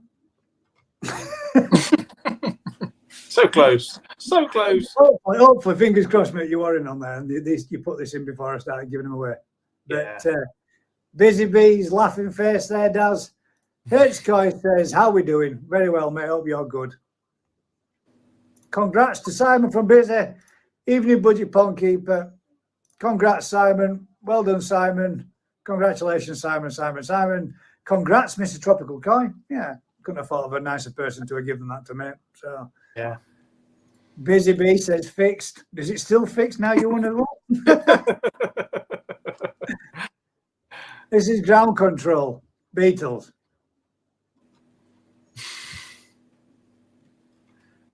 It blags my head sometimes. Again, I could have used my little meme there again. Could have just banged that one back up. Well done, mate. Well done, Mr. Tropical Guy. And it says, thank you, guys. No problem, mate. Cozy Guy says, congratulations, Mr. Tropical. Congratulations, Busy. There are going to be lots of congratulations to all. Well done to all the winners. Thank you very much, Vicky. I appreciate it. Congrats, Daniel. Congratulations. Well done. Well done, Gaz. Well done, Gaz, and all the winners. Thank you very much, Alan. Appreciate that. It's a little bit of something. I know it's not a great deal of everything, but that's as much as what I can afford to be doing right now. So it's a little bit of something for us to give a little bit of something back to you guys. Now, the Koi Control app, I haven't started using mine myself yet, but I do believe it's pretty damn good. So to get 12 months of that free is a pretty nice prize, I think. And then obviously a coffee cup that you can admire or use every day of the week, and a pen so that you can graffiti. Congratulations to all the winners from Saskia. Congratulations from Buzz. Night BPK. Well done, guys, from Paul.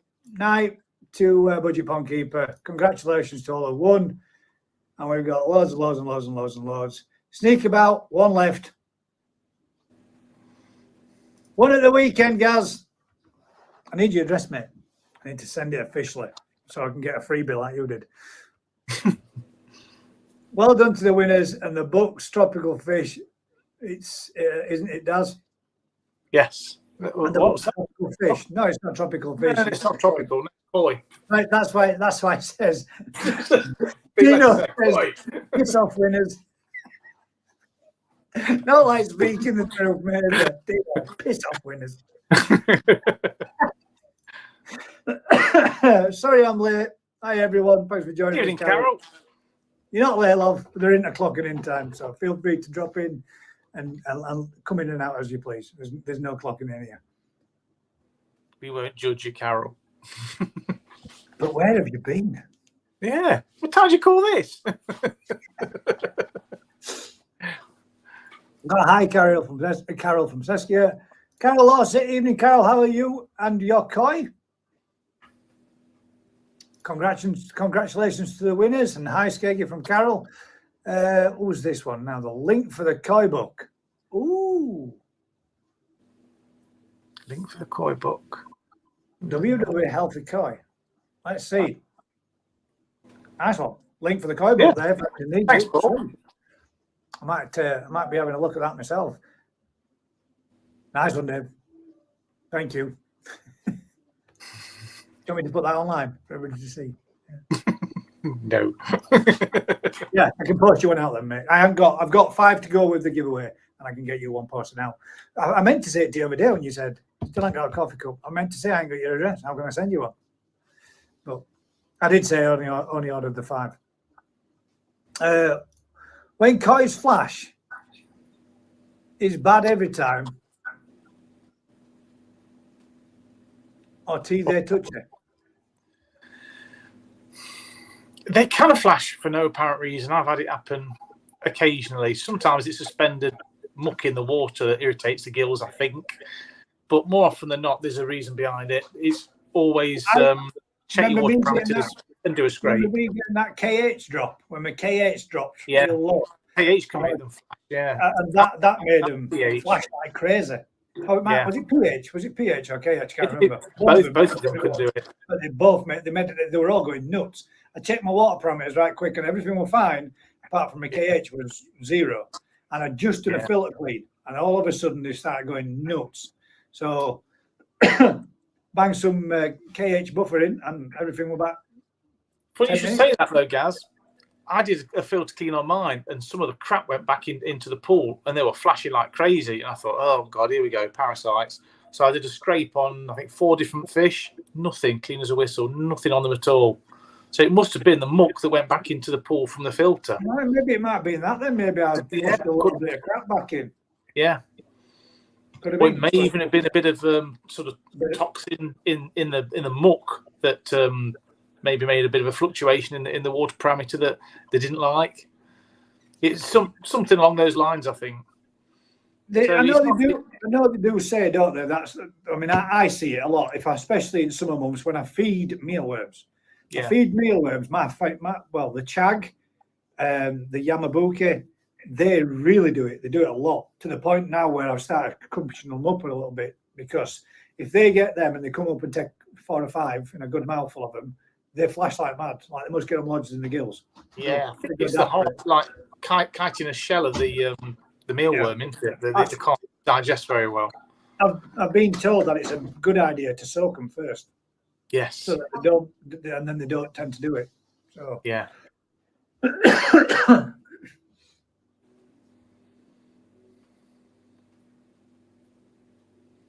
What we got there? Sorry, I just thought I seen something come up there where it says my fingers crossed. If in doubt, mate, get one out, give it a scrape.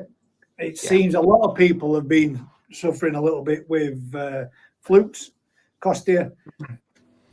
Yeah. Better to take and make sure and see if you've got any issues like that, rather than just leaving it and not and just, if it's just once every blue moon and you're not noticing it a great deal of times, then leave be until you see.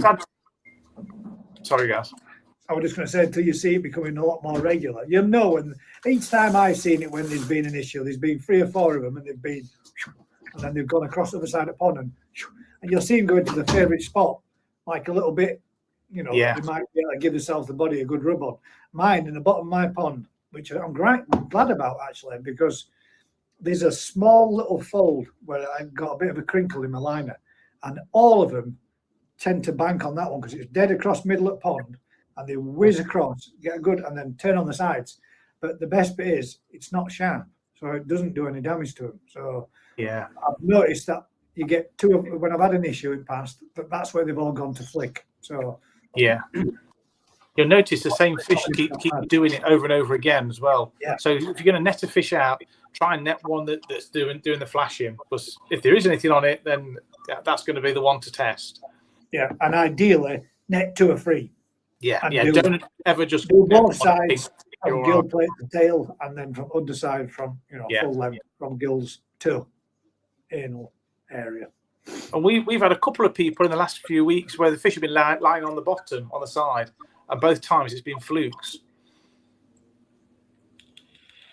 So if you've got that happening, there's a good chance On it's the going to side. be fluke. Yeah, you're right. We thought it were temperatures at first, but no, both times it turned out to be flukes. Yeah, it was Collins. One was one. Yeah, Collins, and then there was another chap that was on the live last week. He tested them because we said try it could be flukes, and it was flukes.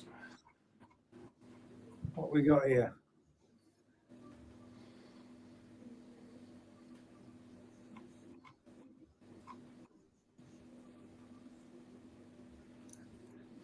You will get there, mate. 100%. I'm just reading the comments, Daz. Right. Daniel Sparks says, thank you very much, Gaz, and congratulations to all of the winners. Sweet, mate. Drop me an email. For all those who need to know, what I will actually do right now, before I do go any further, is I will Put your email address up. put my email address up, yeah, for you to let's copy it in there.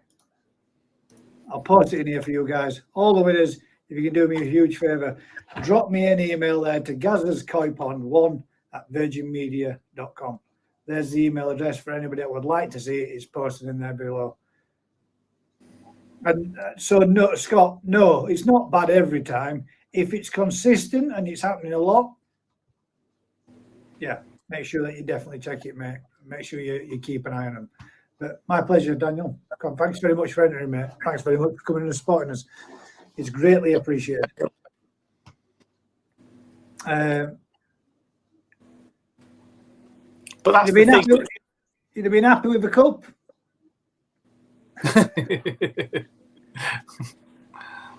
You were in on the entrance, mate. You were in on it, same as everybody else, bud. I would have been happy if I could have given everybody a cup.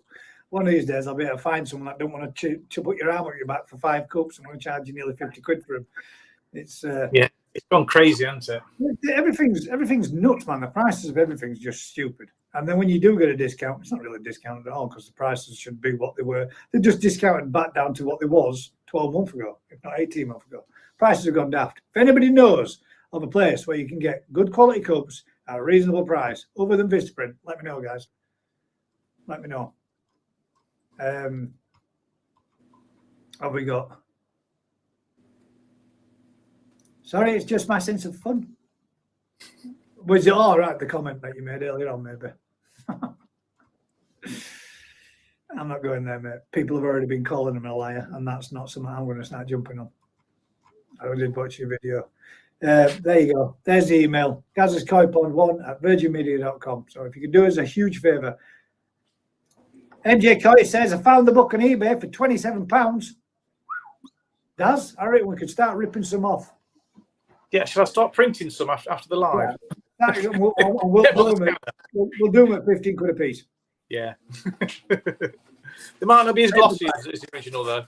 Yeah, paperback and not in colour. Mark's Country Koi does cheap mugs, does he? I got 12 mugs for 60 quid. Damn it, now you start telling me, don't you? Good. Yeah. Vistaprint was doing a sale at 65% off when I've just took their sale with the last one which was at 40% off. That was not last week before, and it's still come over The pens, man. God damn. Yeah. And anybody else that knows where I can get some GKP pens too, let me know that one. I do have a link for that for somebody else that does them as well, to be fair. But right, let's go on to another question, Daz. Yeah. He says. Right, guys, but it's not loading up. Come on. Let's go.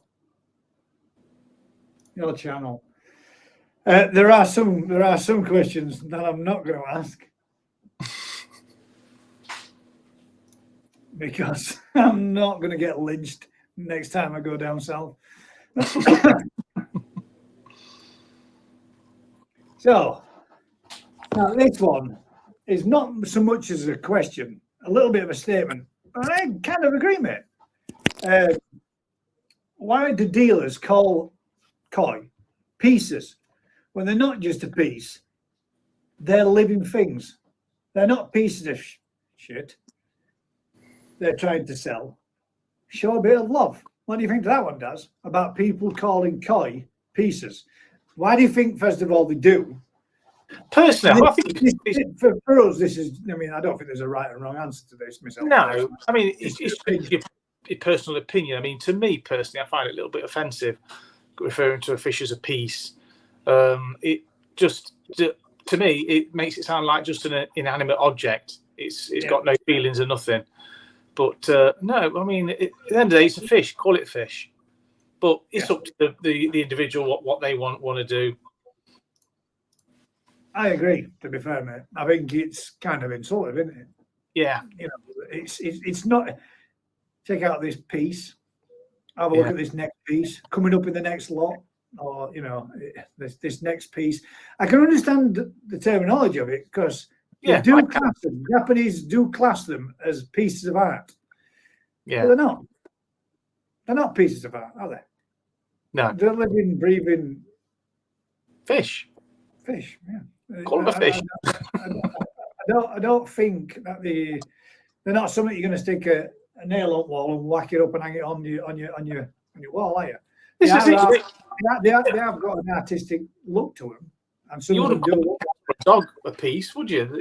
No, exactly. I honestly don't get it. I don't understand why, but I think it's probably just something that somebody once said, and the dealers then use it, and it's stuck, and it's continuously, continued in that. To dealers, it's stock. There you go. This is another. Everybody's opinion. What do you think, guys, as well? To dealers, it's stock and they don't get emotionally attached. It's about the turnover. I'd agree with that. Yeah. They call them living pieces of art. I agree, they do, but are they? Are they really? In today's world, anything can be art. You're right. It can. 100%. Yeah. Pieces is a Japanese breeder thing where they are just a commodity. I find it a bit heartless. Me too, mate. Yeah. I'd agree with that. I don't really think as they are as pieces. I think each one's individual and each one is unique in its own way. Yeah. And to categorize them all as a piece, it's like a brick in a wall, isn't it? It's exactly, yeah. I don't think it's the case at all. But yeah, nice statement as well as a question, mate. But yeah, I don't know why they do. I think that answer's there. There may be some perfectly valid reason why pieces, but I don't know it myself. If you're still on, why do they call them a piece or pieces? Yeah.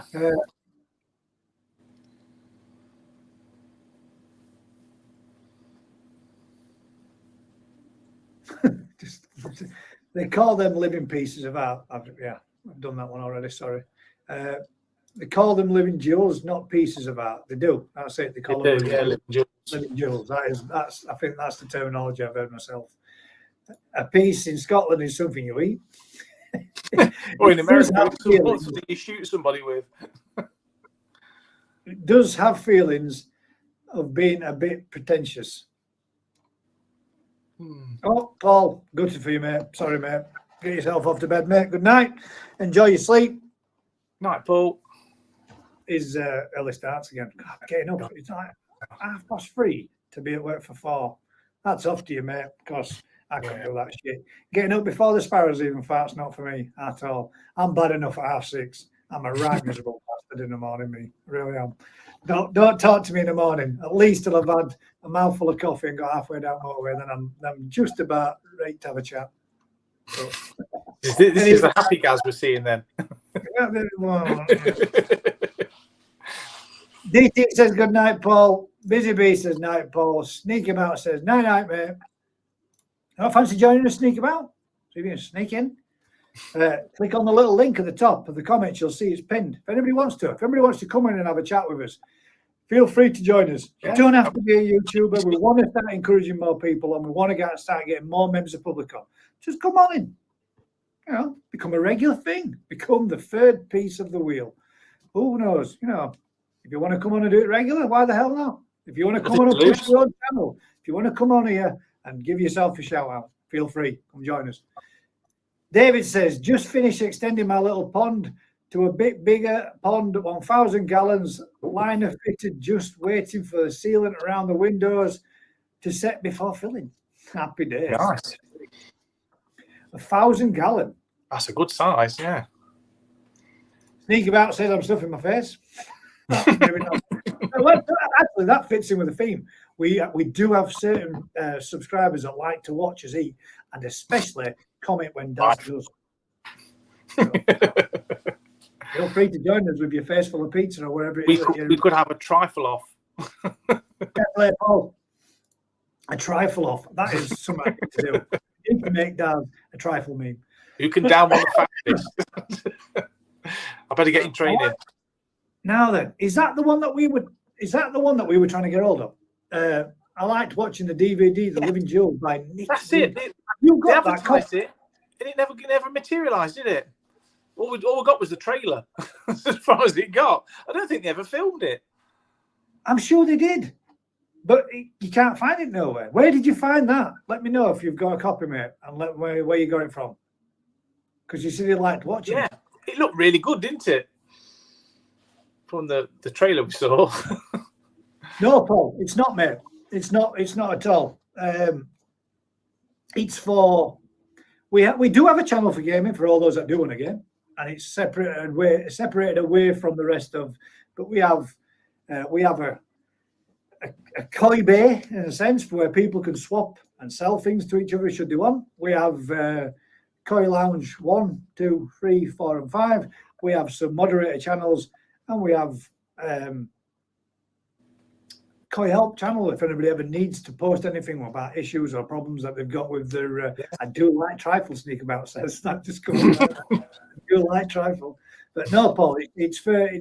We do have a gaming section to it, but if we're in there, we're not in the other. So just post photos as well. Yeah, just place to where to share photos. Come in and have a chat. Doesn't have to be Koi related. You can come in and just talk in a general chat, just have a chat with everybody and anybody about and anything. We also have an area where we do a little bit of streaming. If anybody's interested in watching something together collectively on YouTube or all that as well. So yeah, anybody's interested, feel free to come and join us. Saskia says good night, everyone.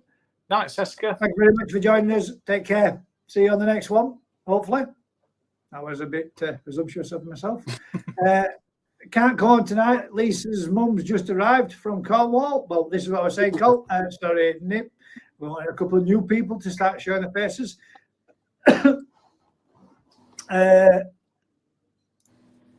I've got a full set of Living Jewels on DVD. Wow. A full set. It must be a series then. We'll have to Google it, Gaz. We'll have to find a copy. Lindemann Handmade, Amazon, Waterstones for the book. Sweet. What games do we play? At present, we're playing Warzone, the new version. But I play all sorts, mate. I'll play anything. I've got absolutely shitloads of games. Oh, well, I play PC. The rest of the lads play PlayStation, DVD, and all the rest of it. So there's quite a few different ones. Star Citizen's another game I play. I'm into that. It's an early access game, but it's not really released as of yet. But yeah, any first-person shooter, puzzles, games, you name it, man. I'm into all. I'll have a go at anything. Could we stream Living Jewels? Could we stream Living Jewels? We could if we could get a damn copy of it. Damn right. Yeah. Bomb's the word. I think there's 12 altogether. Wow. Really? That'll be really interesting to watch all that. Tony Barker says there, yeah, look, Living Jewels was a set of 10 videos by New Vision. Ah. I'd like to see them. Mm. I thought you might be able to find them somewhere online and be, you know. Yeah, so download one it. produced quite a while ago. I'm sure there was. Must be its video. I mean, you're talking, what was it, the 90s then? Sorry, mate, I'm just going to bring up the next lot of questions and have a little natter in the chat with everybody about that, because there was a few people that made a Fred go like crazy. Well, not like crazy, but quite crazy for my Facebook group.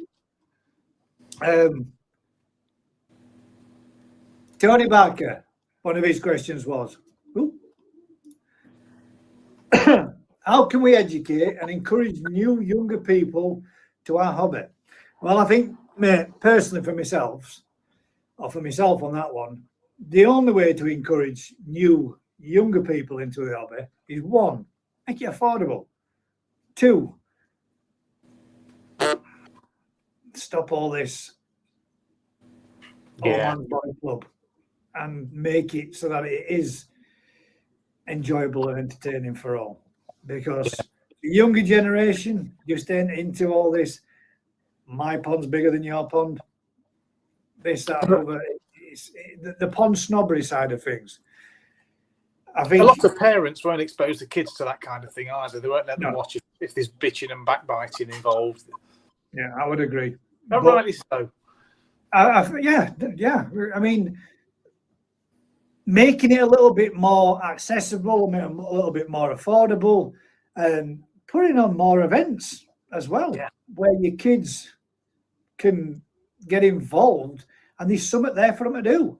When you go to these events that you go to, like others have said it past, there's very little there to attract the younger generation in the first place, other than big fish in water.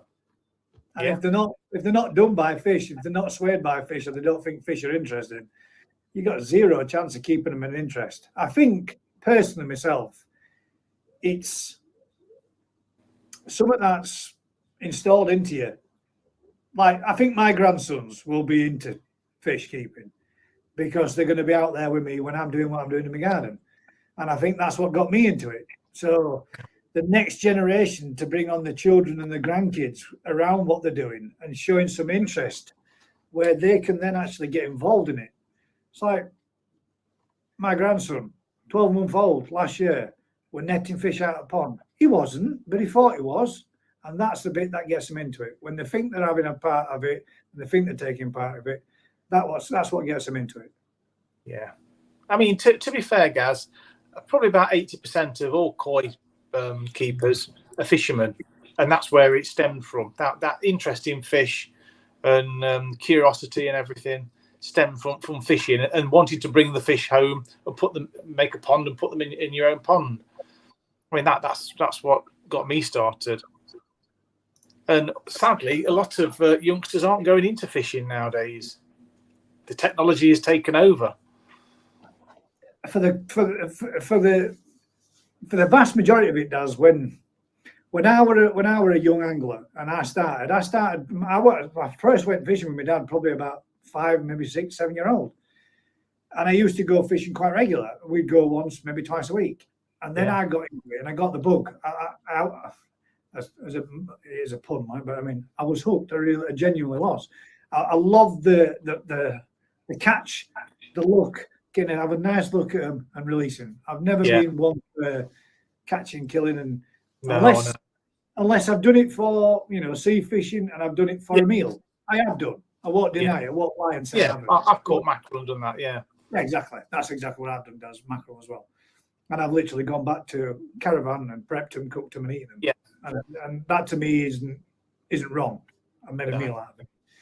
But everything else that I've done for sport fishing has always been catch and release. Now I was caught with it, and I was into it, and I was into it big time. Yeah. But it was difficult to get into it. It was difficult to join my local club. Yeah. Now, I mean, I was a member of that place from the age of 9, 10-year-old. Yeah. And I was a member of it up to the age of 45. And even then, those club members down there, because I didn't fish it regular, or because I didn't go regular, or because I didn't go there to do the cleanup parties, even though I actually planted all the plants on the island, I actually provided them, me and my dad, gifted them a boat with outboards and motors. Even that weren't enough to keep yourself within a community of fishermen and anglers, because they wanted to get the mates in from other clubs. And it's a case of dead man's shoes, and you can never get in. And I think the koi keeping society is a little bit the same myself. Yeah. I think I found the same, guys. I found that they were the people in charge were manipulating the rules to suit themselves and their mates, and it sort of excluded everybody else. Yeah, I think koi. I think with the koi shows, I know they do, junior koi. Why not do a junior class? Yeah. Why not make it so that under 15s can enter with the tosai or the small fish or any fry that they've been growing on? Yeah, all right, they might not be fantastic, but it'll give the kids something to get into and something for them to enjoy and something for them to partake in. And I think if they win something, that immediately exactly encourages them to go out and get better fish, do more, get better. I mean, I think that's the way. Start off small and build on it. Plant the seed and watch it grow. Yeah, we'll have to do a junior grading or something down at the farm. That'd be sweet. Get kids doing hands-on stuff. Yeah, that's how it's got to work. You've got to get kids involved, and the only way you get kids involved is hands-on. You're not going to get kids involved just by going. Yeah, don't touch that. Yeah, keep away. Don't touch it. Don't touch it, because all they want to do is get it and get their hands on it. But for all those that were asking, and all those that might be interested, I haven't really posted any here before, and I will post it again right now. There you go. There is a direct link and an invite for anybody who would like to join the Discord channel. Feel free. You will be able to go in there. There'll probably be some people in there now, maybe. Don't know 100%. But that's a link for you've got the general chat, music channel, Koi Lounge 1, 2, 3, 4, and 5. There's an AFK channel. If you're staying active, you get moved into there. You just need to click back on a Koi channel 1, 2, 3, 4, or 5. There's Koi Bay, swap sales, videos and photos, announcements, live streaming room, general chat, memes, and a bot channel, Koi Fish Help channel as well. So if anybody's interested, feel free to join us. We are in there most evenings at some point throughout the week. But there you go. We've got thanks, guys. My pleasure.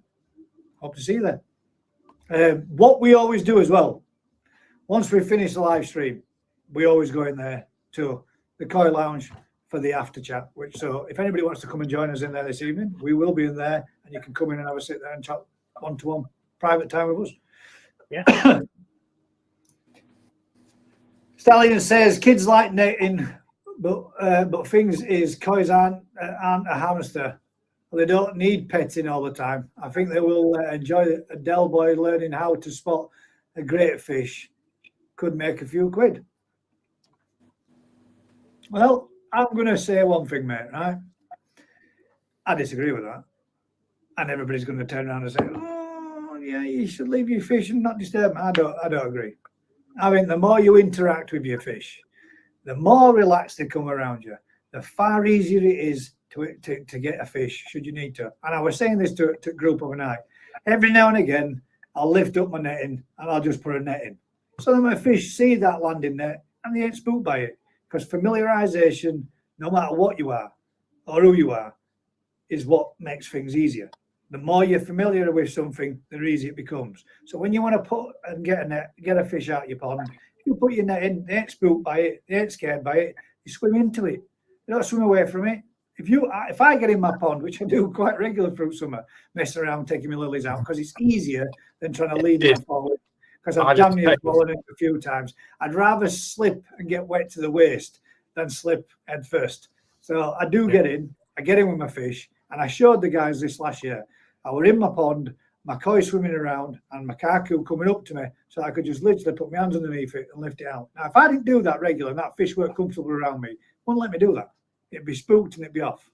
So I'm going to have to disagree kind of there, mate. I think they can be handled. But this is my personal opinion. Not everybody's the same, not everybody's fish are the same. But I think when you go straight into a net into a pond with a net that's not seen fish, not seen a net regular, they're scared shitless. They're darting around everywhere. They're more likely to bump into something, smash into something, lose the scale, get knocked. You've got to remember that these fish have been netted since the age of 4 weeks old. So it's not like they've never seen a net before. But that's just my opinion. I think that's the more you can interact with your fish, the more taming they become. You're right. The more taming they become, the more you can enjoy them. And you can put your hand in underneath and just gently lift them up. Go on, Daz. I think you're right to a point, Gaz. It does desensitise them to it's what they do. It's what they do with police officers. Police dogs. They're all sat there and there's fireworks and gunshots and everything set off around them. You can guarantee now that the horses, first time that they hear that going off, scares the shit out of them. Yeah. Same as me. When I get a puppy, and I've done it with all my other dogs before, when I get a puppy, the first thing I do is that dog goes inside my coat or under my arm and it goes out there in the garden and we stand out there together and we watch the fireworks. And that way, then that dog's not shitting itself because it's with me, it's relaxed, it's calm, and they enjoy watching them. The more that you make it out like it's a bad thing, go on, get in there, shooting them away from them, they shit themselves because they're scared. But desensitization, that's what I think is the key. And I think it works really well. And there you go. If Wright is saying it, it must be true. I need a statement of the week. Never mind a bullshit statement of the week. Thanks very much for joining us, right? I hope you're good, mate. Cheers, Righty. Guys, you gain the trust. It does, mate. 100%. 100%. Yeah. I mean, I stand in. I get my chest waders on. I go in my big pond, and they'll swim in the net and swim out again. They're not panicking. They're not bothered at all, are they? They're just. I think the more you can get in, and the more you get around them, the more comfortable they become. So long as you do it slowly, you don't stab at them and chase them with the net. They feel relaxed. There you go. Mick says 100% Gaz. My koi are coming more friendly with me and Steph. It's true. Everybody knows it. I mean, everybody says, how do you make a fish tame? How do you get it so it comes up to you to feed? Well, there's a few ways you can do it, in my opinion. Don't feed them for a few days. Fruit summer mums, and they're damn hungry then. So when you put a bit of food in close, the first thing they do is come to it. And then they see you as the person that feeds you. Same as you see fish gathering around automatic hopper. Now, that desensitizes them from you, and they get, switched on to the hopper. And as soon as they hear that hopper going, boom, they're straight there. It's the same thing. You go in there and you start feeding them regularly at the same place again and again and again. That's why the Japanese do stuff like ringing a bell. They ring a bell and then they'll go to the side. They might do a little stamp on the side or knock on the side or whatever, something that they can recognize as a regular thing. And they will come to you, and they will come to you quite comfortable. It does help, though, if you can mesmerize the fish, because you did quite well at Mix. I spent 20 minutes trying to catch a damn fish, and you just put the net in and they literally jump straight in the net. Yeah. The fish whisperer. I've done a lot of it, Daz. I've caught fish a lot.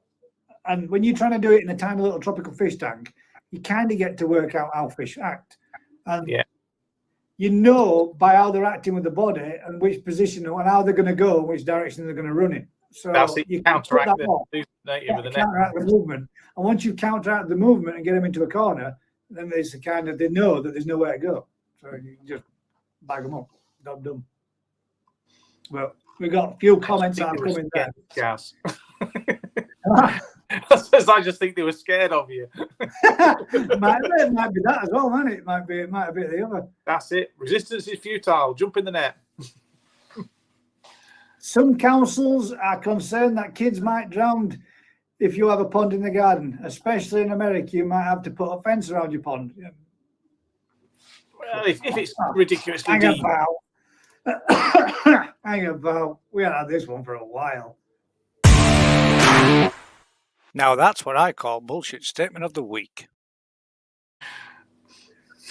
I'm not sure that one's right. How can they make you put a public fence around your own pond? I mean, at the end of the day, yes, kids can drown in a pond. But they only tend to drown in a pond when a parent's being irresponsible and not fecking watching. Yeah. Fact. If you were stupid enough to let your kid go near a pond and not keep your eye on them, then you're stupid enough to run the risk. If you've got a pond out there, the best way to educate kids is to take them there and show them and tell them. Let them understand that it's dangerous and explain the reasons as to why. But never take your eye off them, because you shouldn't be taking your eye off a child unattended in the first place. Yeah. Or put an electric fence around so it zaps them first. They won't go near it. Because even as an adult, when you go to your mate's house with an electric fence, you get zapped. No, I'm saying no, not on that one, because it's fucking hurts. And it makes you jump, and then you end up whacking your elbow off some side as well, off the side of filth like I did. Not your funny bone, it's not funny. But yeah, I don't so much agree with that, Mr. Cannons and Lenders. I'm not saying it's not right, but I think the best way to educate. I mean, yeah, there's plenty of signs up around moving water, fast flowing water, and what have you, and all that kind of thing. And no kid at any point or any time should be playing in reservoirs, rivers, and all the rest of it. It's dangerous. It is dangerous. But when it comes to your garden pond, a kid shouldn't be unattended at an age where they're not sensible enough to stay away from that environment. And if you are, then more for you. But that's just, again, my opinion. Sorry to anybody that might think that's not right. I did a test and got laughed at work, but I crept down the pond and the koi didn't really move towards me. When I walked down, they came straight to me. Yeah. So, see, but they associate that with food, I would imagine. Because if you're creeping towards them, they think you're a predator.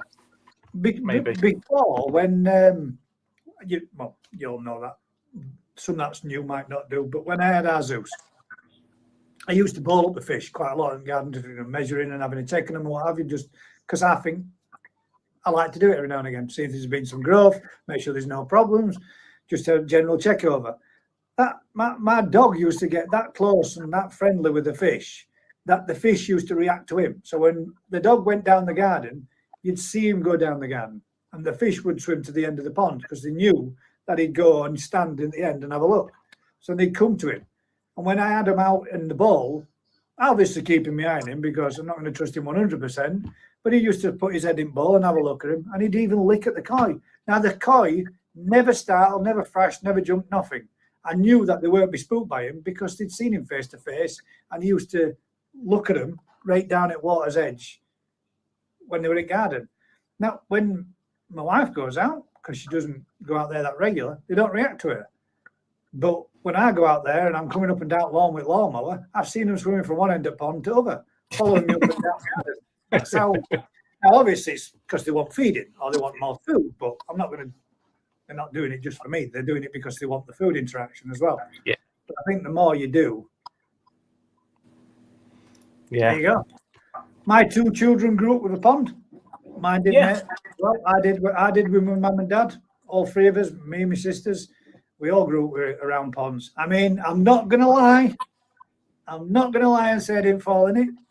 Yeah, me too. I fell in. I was dicking about, playing on it when they were covered in ice. And I slipped on my ass and went through the ice and ended up with a soaking wet through backside. And I'm not going to deny that when my daughter was very young, she was stood at the side of me while we were looking in my mum and dad's pond. And this is only she was right at the side of me and literally looking over, looking at frogs in pond and just rolled straight into the pond. And that was right at the side of me. I mean, obviously she got wet, but it's only a very shallow pond when I was there. To pick it straight up and take a bat out. But my point is, that's how quick and easy it could happen.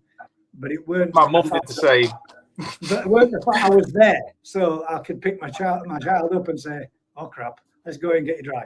But my daughter's dog fell in my back garden pond back into last year as a puppy. So, my mum went to check on the fish. We used to have wooden posts all around the pond because it's a circular pond, and like sections of like raw time fencing to close it all off. This is when my kids were small, so they couldn't get to the pond.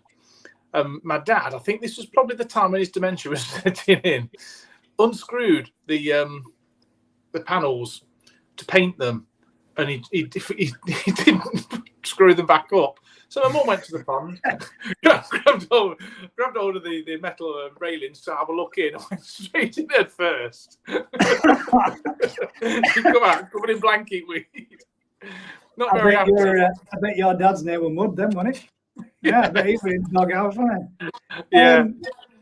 I've done it myself, Daz. I've done it just leaning in to look at stuff. I've nearly not fallen in, but I've nearly, leaning in for a lily leaf. I'm thinking, I'm just gonna think, oh shit, kind of thing. And I've had my face touch the water, but managed to be able to pull myself back with me. But yeah, it's fine. I've done it. I've done it in customers' gardens when I've been trimming a hedge. I've had my long extendable hedge trimmers going along backwards straight into the pond. Oh, that feels wet. It's not good, is it? But I think when it comes to children, I think you've got to be careful. Canon lenses and cameras says, "Come on, guys, it's true in the States. Aquascapes talked about it, must be true. Then if Aquascapes talked about it, it's got to be true."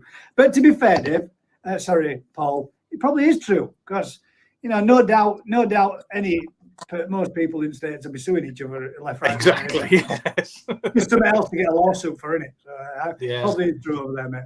But I very much doubt any council over here would be saying you need a fence around your pond.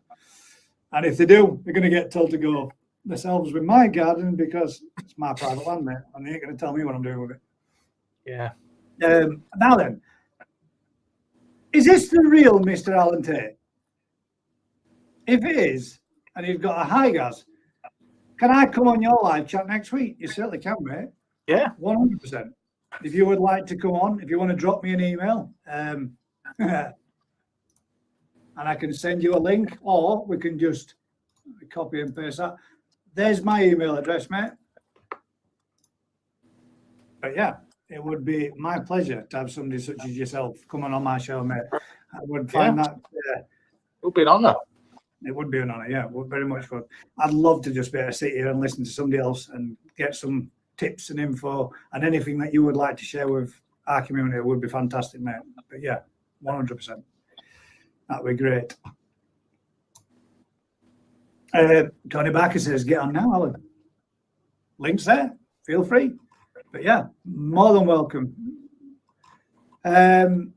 JP Watergarden says, I grew up with ponds from 3 years old. Yeah.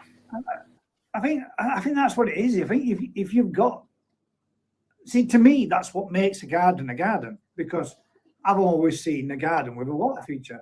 I mean, there was a time when my dad said, sod in pond, and filled it in and turned it into a massive sandpit for me. Yeah, that's what people do, yeah. For hours and hours and hours and hours on end. And then it was made back into a pond again, which is still in now. When you realise there's about 400 cat turds in the sandpit. That's exactly why he stopped doing it. That's exactly why sandpit went and he got turned back into a pond again. That was his way of saying it's in there. Yeah. Giant litter tray. I use a ring, what I put in the pond.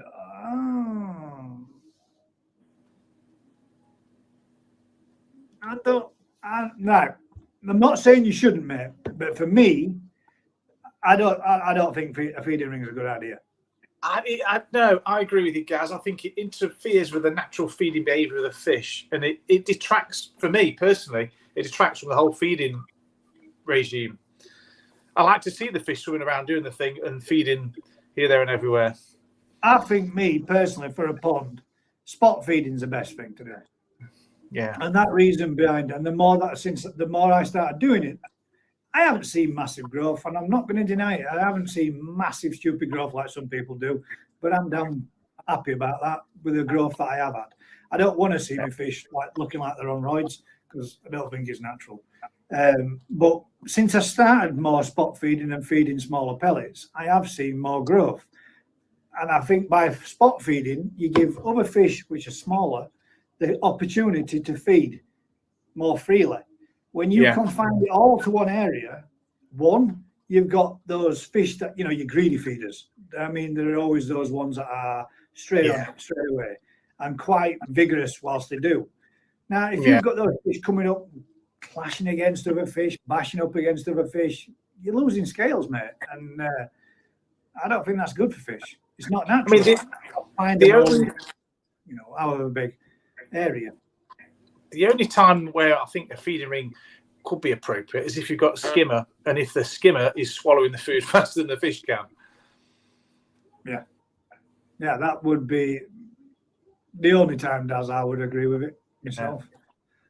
But under normal circumstances, I'm not saying you shouldn't, mate, in any way, shape or form. And I know a lot of people do, and a lot of people swear by them. But you can pretty much guarantee you're always going to have that one fish in that pond of yours that's not going to be getting as much food as your others, which is probably why you've not saying you have, but probably why you've got fish that are smaller than others. I think, I don't know about you guys, but I like to scatter the food about. So the fish there, and there, they're not all in one spot. So, like you say, it gives the small fish a chance. Yeah, and that's the beauty of the stuff that we're feeding does, which has got a percentage of sinking, because they're straight on it. And as we spoke about this with Busy Bee of a week, it doesn't always tend to be the smaller fish that go down for the smaller stuff, for the sinking food. It normally tends to be the greedier fish. I think probably enjoy that stuff a little bit more, giving the smaller fish the space at the surface to come up and grab that other stuff that they wouldn't normally have got. But again, just our opinions, guys. This is not, we're never here, and we're not here. And I like to repeat this at least once. These are our opinions. These are not facts. We're not saying that any of them are observations that we make, aren't they, mainly? It's just stuff that we see happen within our ponds.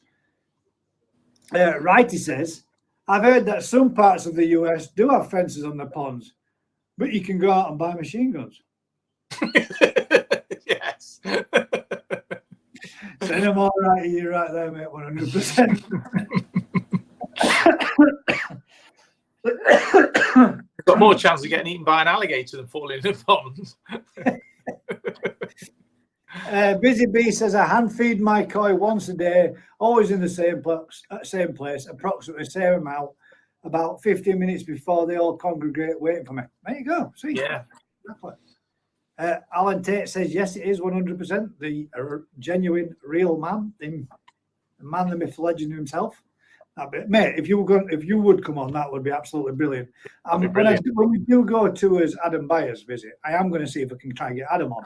I would love some A-graders to be, or A-listers to come on my show, because, man, that's kind of an achievement in itself. And I'd be blown away, mate, if you did.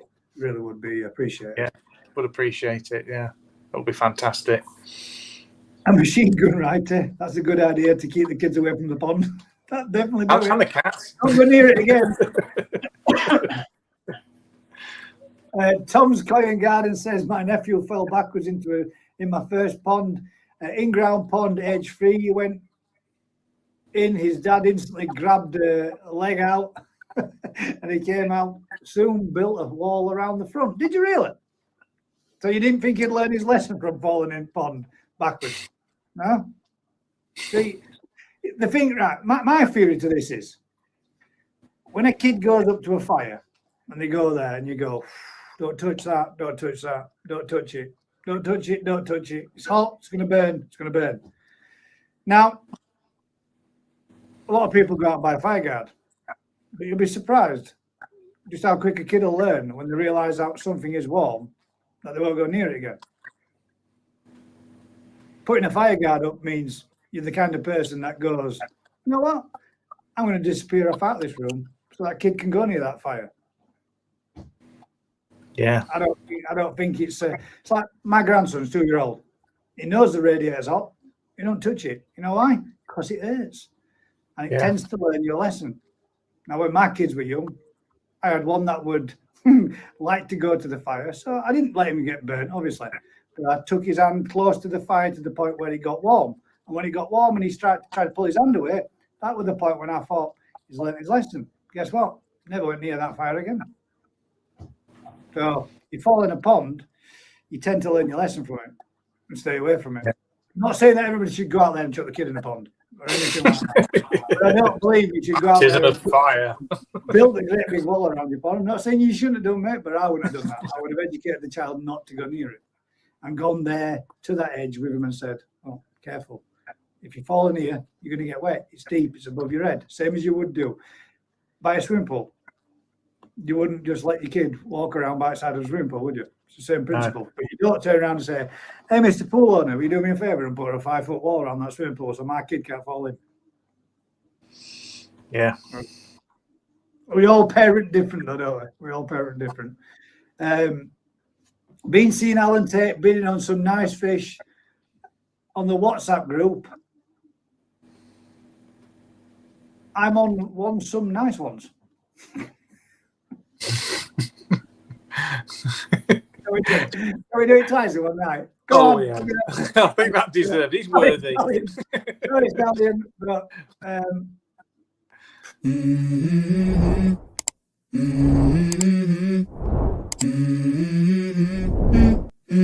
let's go.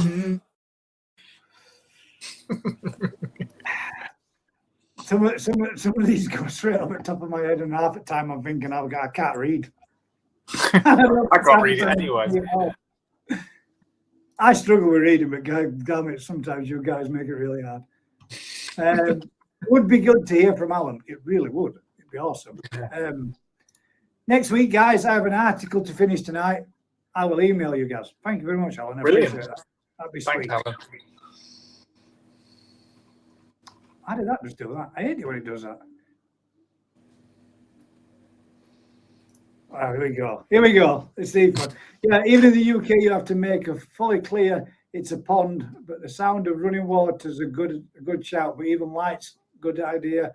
In the first place, you should never be in your garden. Who shouldn't be? I'm not doing it. Yeah, I think he means that no one should be in that shouldn't be there. Yeah, I agree, mate. yeah.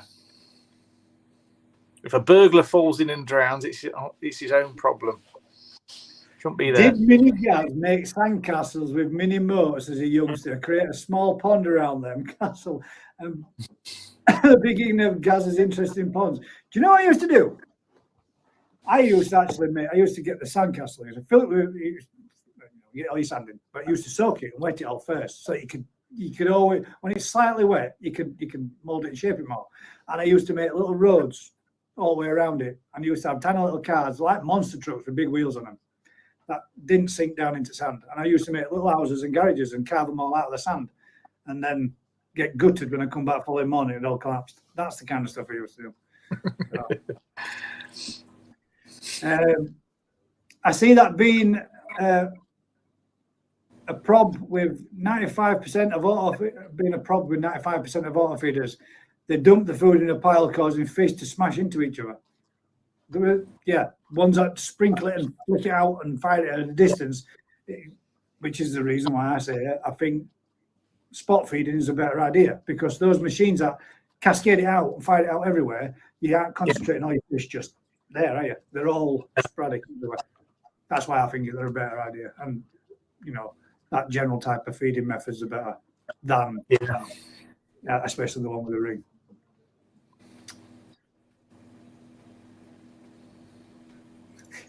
Comes out with some random stuff. Did you know America has banned Kinder Surprise toys? But yet, what ban guns? Why? Why would you ban a Kinder Surprise? God knows. Frankie's Koi says, good evening, Koi Jedis. How are you doing, Frankie? Evening, Frankie. Frankly's Koi. Tom's Koi Garden, it was only 18-inch high. Oh, the wall was, right? Oh, it's more like you trip over that and fall in. 18 inches of that. You see, the thing is, though, then 18 inches is something to crack your shin on. Isn't it? Just that. How many times did you whack your shin on that? Bet you did. The thing is, I find most ponds are raised these days anyway. Yeah, that's true. Mind you, I still know a few people that have still managed to fall into a raised pond. Yeah. Guilty. Hedge hopping as a kid. Yes. But that's a different story. I won't go into that one. And I've actually, well, sod it, we will. Used to go hedge hopping around our local area. Quite Me close too. to where I live right now. And we used to go on this little route because it were awesome. And this one particular day, we're all running through these gardens hedge hopping. Hey, as you do. Group of lads digging about. Come running through a garden to get garroted. Wham! Straight across line, straight across neck with a washing clothesline. Straight off my feet, bang! Slap on my back. Everybody's legged in garden. What's that washing line? Oh, buff, buff, buff. 4 or 5 of us all sparked out by this washing line, and we all get up then laughing and joking and go a slightly different route to normal. First one goes through bush, splush. What the hell was that? Splush, splush, splush. And as everybody all came through the next set of conifers, and we all got piss wet through. So we all went home, soaking wet through, with a dirty, great big purple bruise mark around his neck. What you been up to? Nothing. My mum and dad used to hate me. I know they did. So nothing but trouble. Yeah, I was the same. Always getting into trouble. Yeah. Rai says, hey up, hope everyone's doing well. How you doing, mate? Thanks for joining us, bud. Evening, right? Now then, right. Interesting topic. Just emptied my in-ground pond and built an above-ground pond due to the first grandchild coming along. Ah, yeah. See, the idea is to remember that the grandchildren, and you can go like this. Yeah, Mum. Your kids have grown up, mate. Mind you, to be fair, Gaz, if you've got a window pond, that must be fascinating for kids Yeah, to. it would be. I mean, kids would love to sit there and look at that, wouldn't they, to be fair? Yeah. I would imagine it would be. But Too late now. The old dog. well, mine will always, I think for me personally, an in-ground pond is more natural looking, and I want my garden to look natural than built out. And I still do firmly believe, for me, koi should be viewed from above, as they were initially and originally intended. But, yeah. Except Deutsch fish. To be fair, because they do look nice from all sides. I know what you're saying, guys. I tried my son's adopted. What?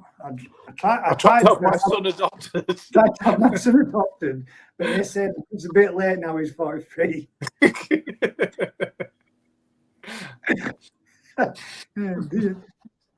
Did you see the one he put in when we were doing on Days Walk or Day? He said something along the lines of, "I'd love to move and live there. Trouble is, the wife would want to come with me." That did get me giggling, did that one. Good evening, Righty. Missing the videos, I managed to build your upflow filter and fractionator based on your videos. Works. Yeah, that's good, that fractionator. Yeah, it did. Yeah.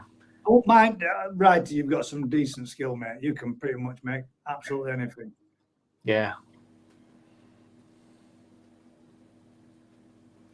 How's the new fish, Terry, from Sneak About? Sneaking in with his little sneaky question. Or her, his, he, she, sorry, I don't know. How's it doing, Righty? How's the new one?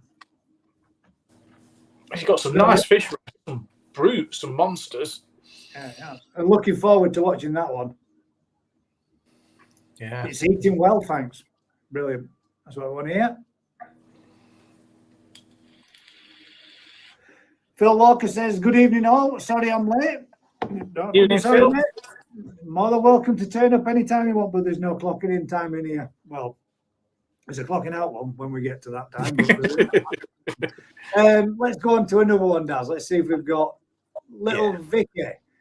As koi season is just around the corner and lots of us are wanting to add new koi, my question to the panel is, this is for us, Daz, no pressure on mate. My question to the panel is, in your opinion, what do you look for in a good koi dealer? What information would you ask a dealer about the koi you're looking to purchase? And I will let you go first on that one, Dad, since I read out the question. Well, the first thing I would look for any koi dealer is no bacterial issues. For a start, are the fish healthy? Are they swimming around healthy? Do they look healthy? No scars. I mean, some of the dealers I've been to, my God, it looks like the fish have been hit with a baseball bat. These very big wounds that have healed up, and I think, why are you even putting that on display? That's just doing you no good whatsoever. Get rid of that fish, take it out of the way, do whatever you need to do with it. Fish down, aren't there, Daz? With all patches of scales where you can see they've all been. I mean, that's no joke. Well, they've had a bacterial infection and it's healed up. I mean, who's going to want to buy a fish like that? And if it is, it should be what like my local that was there. They used to have a bagging bucket, pretty much. Yeah. I mean, all the fish that they'd managed to heal and cure, they'd go in there, and they was dramatically dropped in price, dramatically. Yeah. But at least then they get a good home, and somebody gets to purchase a fish of a decent size. But like you said, we've seen some bad ones, haven't we? We have, yeah, and we've seen a lot of koi dealers that they've got bad ones. It's not just an isolated one here and there, is it? No, places where you wouldn't expect to see stuff like that. End of the day, it's down to money, I'm sure, and the koi dealer just thinks, well, I've got to shift them regardless. And no, you haven't. Not that's bad business, surely. But yeah, moving on from that, healthy fish and a nice variety of fish as well. There's nothing worse than going to a koi store and all they've got is Gosanki or Yamabukis or Ogons. I like to see a nice variety. Because, I mean, we don't get out to that many koi places. So when you do go somewhere, you want to see a wide spectrum of fish. Yeah. Because sometimes I'll see a fish and I think, I would never have thought of that. But yeah, I really like that fish. I'm going to have that one. Yeah, they're going again for something a little bit different. Yeah. For me, first thing I look for is any sign of dead fish. One dead fish, no matter how good you are, what were your reputations for? I ain't never buying out from you, ever. Yeah. Never mind on that visit, I won't be going again. That's my main thing. If I see any fish, like you said, bacterial issues, problems, I mean, clean water as well. No where you can't even see the fish. It's that murky. That's no good. It's never good, is it? No, it's not good at all. But that's my main thing, what I look for. But it's not just. I mean, this is not just something that I do for koi. I mean, everybody knows I keep tropical as well. I go into a tropical fish shop and I see that they've got some fish in there that are dead or dying or laying on the side. My first thing that I'll do is I'll go let them know. I'll say, you've got some dead fish in there. Take care. See you later. And I'll walk out. And I'll not go back again. I won't purchase from there, and I won't. I mean, I might buy dry goods from there, kind of stuff, because obviously that's not going to be affected. But I won't buy any livestock. But what information would I ask the dealer about the koi? I mean, I might ask him if they know the deal, their age, where they come from, who's bred them, whether or not you're going to get the true answers from them. I don't know. That's the other thing as well. Yeah. It's for you, aren't you? I mean, but yeah. If I could find out information such as dealer, breeder, should I say, and their age, then that's what I'd go for. Yeah. How long that they've had the fish in stock? How many pieces? How many pieces did they buy? You know, maybe something like that, something along them lines. I tried to get the guy at the counter to tell me about the fish, and if he can tell me some information about the fish and where they've come from and what they've done and how they got them, where they came from, that kind of thing, then that's the kind of stuff, because I know that guy is not just interested in a sale, he's interested in the fish and where they've come from and all that type of thing. Yeah, absolutely. Yeah. And it might sound a bit harsh what we're saying, but we've seen a lot of bad stuff out there. We have, mate, and that's not a lie. I mean, I guess probably everybody has. But when you're going out and you're doing like videos and you're going out and you're looking for stuff, and you think, Jesus Christ, man, surprised you've been trading. But then when you go to some places and you think, my God, this place is clinical, and you see the complete opposite scale, and then you think, well, this is what everyone should be aspiring to. Exactly. Yeah, exactly that, mate. And then hence the reason why now Wakefield Coy will be the place that I go until I find somewhere else looks as good as that kid's. I'm saying kid, sorry, mate. That man's establishment. Till I find somewhere else that's as equally as good as that, my stuff will be coming from George. So yeah, me too. I know he knows his source. I know where he's getting his fish from. I know that he keeps his fish and he looks after them well. And I've not seen a fish with a single mark on them yet. Those fish are looked after in that shop as if they were his own. Yeah. Price, personal, stock. Yeah. 100%. Yeah. But that's what I'd go for. Good filtration, good clean water, good healthy looking fish. And fish that interact with you the second you walk in is always good to see as well. Yeah. And no flashing or chemicals in the tank. I mean, I know sometimes koi breeders or dealers have to treat the fish, but you shouldn't have them on display when they've obviously got parasites and such. I mean, I know koi dealers that have had the fish in. They say, oh, they're fully quarantined, and they've only been there about 2 days. There's no way can they be fully quarantined. They're flashing like crazy. They're covered in trick and blooming costia, and they're straight out the door, being sold 2 days after they've arrived off the plane. And do you remember me saying to you, Daz, when I got my Kaku?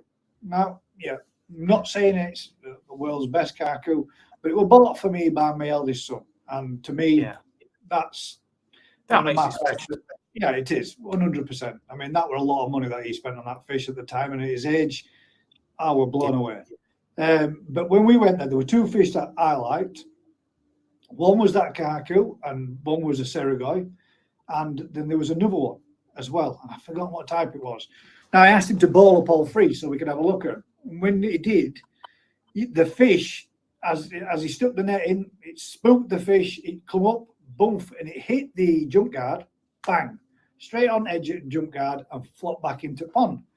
And he went, boom, got that fish in one ball on its own, and he left it to one side. He took the other two fish and he went, just a minute, mate. And he looked at that fish, took it out, and he went, damn it. And I said, what's up, mate? He said, I won't be a second. And he took that ball and that fish, and he walked out, and he went, it's knocked to scale, mate.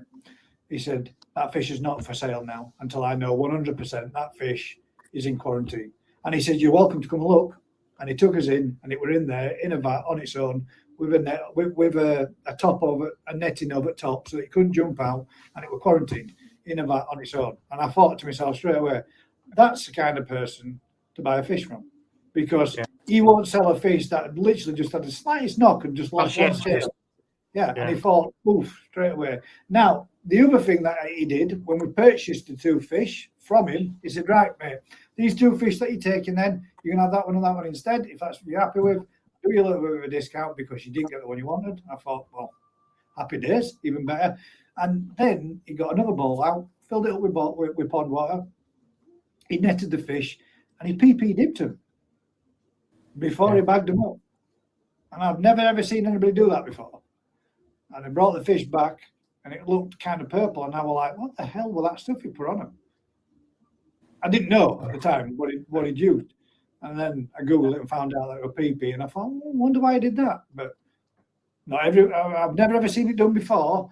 But maybe he thought, you're only like 5 minutes, quick 5-minute dip. And then he took the fish out into another bowl and bagged it up from that bowl. And the fish went straight into a bag and came on with me. And I thought, well, sweet, happy days. Don't know what you think about that. I don't know if you agree that were a good thing to do or not. But I totally agree. That's what I do when I move fish. I PP it and put them into a different tank. I thought it was pretty good. Yeah. It's less intrusive as well. Just a quick PP dip. Not like a minute, hours or anything.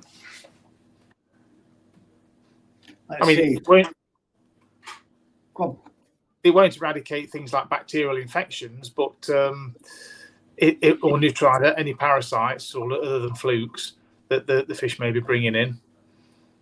It will knock back some of them viruses and such, but like the really bad bacterial thing that's going around, it wouldn't stop that. Not a chance, would it? No, nothing will. We'll just see a couple of comments that we've had coming in. Cannon Lenses says, look for healthy fish, check the filtration system as well. Dead fish floating is a big no-no. 100%. 100%. Brighty says, thanks, Busy Bee, always appreciated. DT says, just like Wakefield Koi, brilliant place and lots of different koi. That's it, mate. That kid has got some variety. I say it again, sorry, mate. That gentleman has got some variety. He really has got some variety in that. Yeah. All of them ponds and them tanks. And I do think before long, he will be expanding and will be growing and he will be becoming bigger than what he is. I mean, if he carries on going where he's going, he could be a good contender for being one of the best suppliers of fish, certainly in my area anyway, for 100%. Yeah. A koi dealer you can trust and is true to their word, not like a second-hand car dealer. Yeah. Yeah. Wakefield Koi, Tom's Koi and Garden, Wakefield Koi, 100%. Peter says, ask people that have got fish before, as the dealers will tell you anything to get. Not all, mate. See, this is what I mean. I don't, not all. I mean, Quality Koi Carp, Brig House. You could go in there and it's open all year round, but they won't sell you fish, mate. Once it got after a certain time in year, you won't get a fish, and you won't get a fish. The same. Certain time in year, you couldn't even reserve one. They'd keep them, they'd look after them, they'd maintain them. You could not purchase a fish from them until it got past a certain date, and that were it. Then they would start selling, and even then sometimes they'd change that and say, "No, sorry, mate, pond temperature's just that warm enough. You're not taking anything." Not all of them are like that. Yeah.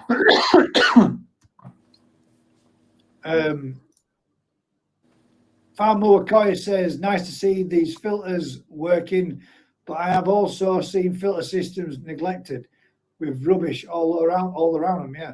So, yeah. Me too, mate. Me too. That is an unfortunate side of koi. Yeah. So I don't know. It seems to be a thing where people get nose blind to just the fish. That all they focus on is the fish, and they don't notice all the rubbish and crap that's everywhere about. Yeah, your eyes just drawn to fish, but for me, that's the last thing my eyes drawn to. The first thing I'm looking at is the environment that they're being kept in. Yeah, first impressions. Some people don't like you saying anything. That's why me and the other half started up our own, because you spend a lot of money on fish, and it's important that they're looked after properly at the establishment. Totally agree, mate. Yeah.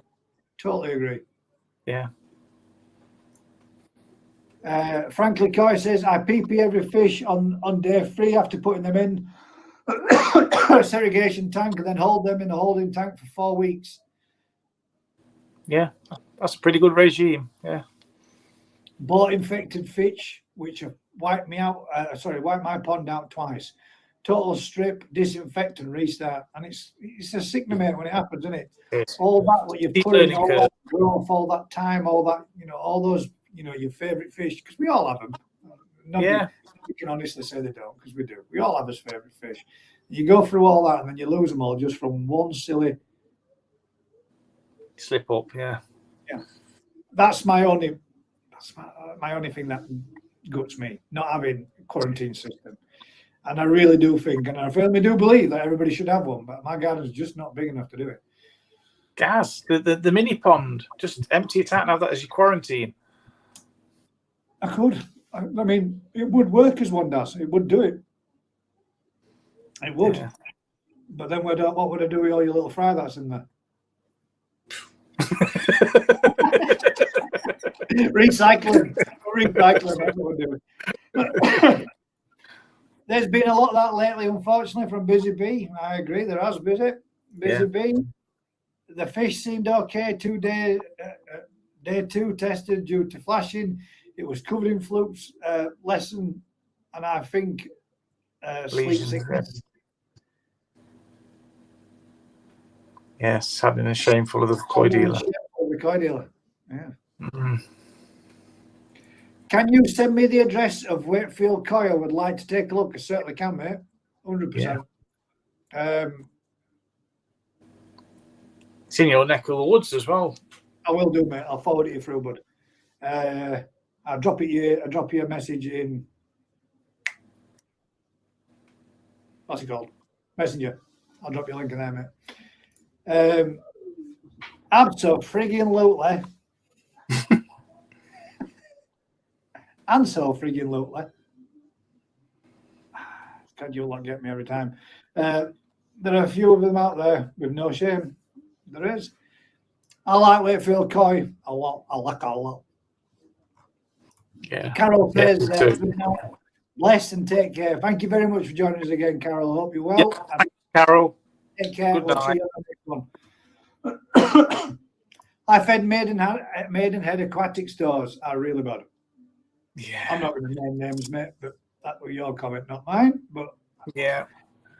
Sadly, I've had a similar experience. Yeah. yeah, I'm going to admit I have seen some pretty shocking stuff in some of them before as well. But same at Pets at Home, mate, too. They're pretty shocking as well. Busy Bee says, night, Carol. Busy Bee says, Wakefield Coins need to open another facility down south. He do. Yes. Mighty says, good night, Carol. And Sneak About says, N. Double N. Double N. Sneaking. Right then, what we got? Next one. If we've got a next one. Now, this is a bit where it could get a little bit confusing because there's about 655 comments and there's about 25. But Steve said, what would be the best as a grow on? Now, what would be the best as a grow on pond? Round tank or a square tank? Yeah, I'm a fan of round tanks. But the downside is they take up a lot of room. You lose a lot of space. But I was a big fan of round tanks until somebody pointed out to me that you have to.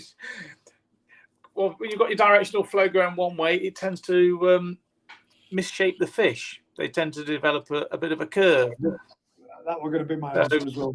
Yeah, so now that's kind of put me off a little bit. Yeah. Or do you just change the flow every couple of weeks, which is going to be a pain in the backside. When you've seen them and you got your flow going around in a clockwise or anti-clockwise, whichever way it is, the fish tend to swim with it and constantly doing this, which overdevelops one side of the fish's body to the other. So we've read. And it's not something as of yet that we've noticed, but if it's true and they do, then that would say to me, mate, a square one. So then they can. Yeah. Well, when we Big take fish. the fish out of the round pond and put them in the square pond, if they're all bent like bananas, we know it's ruined them. Yeah, we do. It's right, isn't it? I mean, I'm not saying it does, and I don't know for definite if it does, but it's what we've read, and if it's right, then could be a reason. We have a controlled experiment to try now. Right, so the other one that we had then was from Paula Chilton, which is Keith Paula's Pond. The cheapest way to build a warm and waterproof koi filter shed stroke house. We wouldn't be on the live, but we will be watching and catching up on the replay. Well, unfortunately for you, we left your question right till the end, so you have to watch all the way through it to see where it came in. Now, Peter said he built his pond, his filter house for 1,500 quid. Now, as I've told you, we all sit there and talk about stuff like this, so we might have a chat about some of these questions throughout the week. Daz was saying that how much did your parents pay? £1,200 for their £1,200 for 20 foot by 12 foot, I think it is, or something crazy. Summer house. Yeah, summer house that you can live in, basically. So you can basically go out there and buy yourself for 1,200 quid something that's a livable summer house. And Pete made his for 1,500 quid. So I know would say it's more expensive now, but even so. Well, that's probably why his was coming where it was, because he's done it in and around the point where wood prices did shoot up. Yeah, if you've done it through lockdown, then yeah, it's going to sting you. Right, let's see what this one is. So I would say, mate, I mean, recyclable products, recyclable timbers, you could do it in that manner. That would be a cheaper method. Timber framing, insulation, cladding on the inside and then cladding on your outside. But the price Or of timber's try and now- find a second-hand shed. yeah, or a second-hand shed and insulate on the inside, then overboard it. Yeah, That's what I intend to do with mine.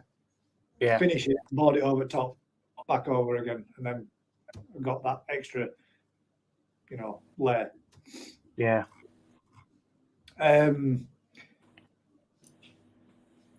I expected to be asked questions even by the dealer to ensure. Now, there's a good point. Now, I expect to be asked questions even by the dealer to ensure that I have the correct conditions to keep the coin I'm buying, including temps I'm running at as well. Yeah. That would Temperature be, is important. Yeah, that would be a good shout, mate, and I would agree with that. I wouldn't be Yeah. offended, and I would be happy to answer it. I mean, you do get that kind of thing when you go into a tropical fish shop. They'll say, you want to take how many fish? What size is your tank? yeah. Some people will take that as upselling, thinking, "Oh, you're trying to sell me a tank and a new system and everything." But no, that is a valid point. Yeah. As knowing what temps they're holding at, then good bagging and packing for transport. Yeah, Righty says Wakefield Coil is setting up a website. He certainly is, mate. brilliant. Gavin says I'm looking to buy a couple of coin next month or so. My local dealer is Koi Collection. Any experience dealing with them? Personally, mate, no. I've not heard of them. But that doesn't mean. I mean, I don't personally. Has anybody else had any dealings with him in the audience? Have you had any dealings with him? Can you point him in the right direction? Good, bad, ugly, or whichever. I don't know myself. Never heard of it. Place. I don't even know where the area is, mate, or where he is. Might be somewhere to go visit though. Skimmers could be an issue in and around pond. It's never floating skimmer, mate. Buy a shed and then insulate it with Celotex. Yeah. That's what I'd say. I mean, Or insulation. polystyrene, Celotex is hellishly expensive. DT says it's not cheap. It's not cheap now though. 2,500-ish for a summer house. Yeah, At the end of the day, a garden shed is made up of stud partition walls and shiplap cladding on the outside with a pitch roof or a sloped roof. They're not hard to build. It's a box. It's not rocket science. Between your cladding every 16-inch, drop in a piece of insulation boarding, overboard it on the inside. Cheap as chips. yeah. I mean, 12 mil OSB on the side. yeah. If you want it long lasting, cedar cladding, that'll last forever. Yeah, Pretty much. rock resistant. It's Mike, what you want out of it. it is, yeah. Depends what you want. I mean, you go cheap, buy twice. So that would be my thing. If you go too cheap, you will be buying twice. So. And if you're using a shed, make sure it's off the ground. It's not sitting on the soil or anything. It's got to be lifted up off the ground, whether it be on a slab base or whatever. And the other thing is, put guttering on it. The amount of people don't put guttering on a shed. The rain runs off, hits the floor, splashes back, and rots the bottom 4 inches of your shed all the way around. Yeah, those like mine is on its way out. I'm going to need some love. TLC. Mike Bass says my filter house cost me as little as it was 2 donated sheds put around a completed filters and pipework. There you go. Yeah, and it works perfect, Mike. I mean, at the end of the day, you can do a double pitch roof. Yeah. Just by one shed to another shed, and then over the top of it, just board it off, clad it in, take your internal walls out like you did on one. I mean, there's all sorts you can do with little sheds. Just banging them together. There you go. Koi Collection's an awesome place, 100%. There you go, mate. That's a very good recommendation. If Vincent's is good, go treat yourself there, mate. 100%. It must be down south then, if Vince is in there. Cheaper to buy a pre-made shed, I would agree. Yeah. It can happen in square ponds too. Yeah, negotiating four corners all the time, body muscles bid up on one side, alternate the flow would be the way to go. Yeah. Which is fine. Yeah, So hello. it works together. That's a new one. Yeah. Jaja. Good Evening. evening. Thank you very much for joining us. We've got Buzz. We've got hello, returning back there from Busy Bee, who said hi with a wave. Anthony Morris says, Tony, we'll make it easier. We get all the lot. We get the name Anthony Morris and the Tony. So we'll just call you Tony from now on. I got that from Wakefield Coy, but he came to help me fit it. I knew Nexus and always asked me stuff all the time and told me, no more Coy, that's a dealer. Told you couldn't have no more Coy. That's a koi dealer, yeah. Yeah. That's looking after the koi hobbyist rather than just selling koi. Yeah. That's it, man. Phil Walker says koi collection brilliant. Been going there a long time. There you go, mate. You got some good advice from people. I would trust to say that they know what they're talking about, mate. So koi collection is about 5 minutes from BKK National Showground near Coventry. Near Coventry. Mm. Well, that's not too far away then. Mike says his sheds are all on brick bases. Mine's on a concrete pad. Yeah. Yeah. Mate. You're right, Daz, getting it up off the floor, getting it up off of the damp area. So if you're doing it from if the shed isn't already there, you're getting a shed to put on a base, put bearers down first and then put your base on those, because those bearers will rot out underneath and you can always lift the shed up with a big bar or whatever, slide them out and just replace them when they rot. Otherwise, you're replacing the bearers that are screwed to or nailed to your floor, and once they rot, you can't do anything about it. No.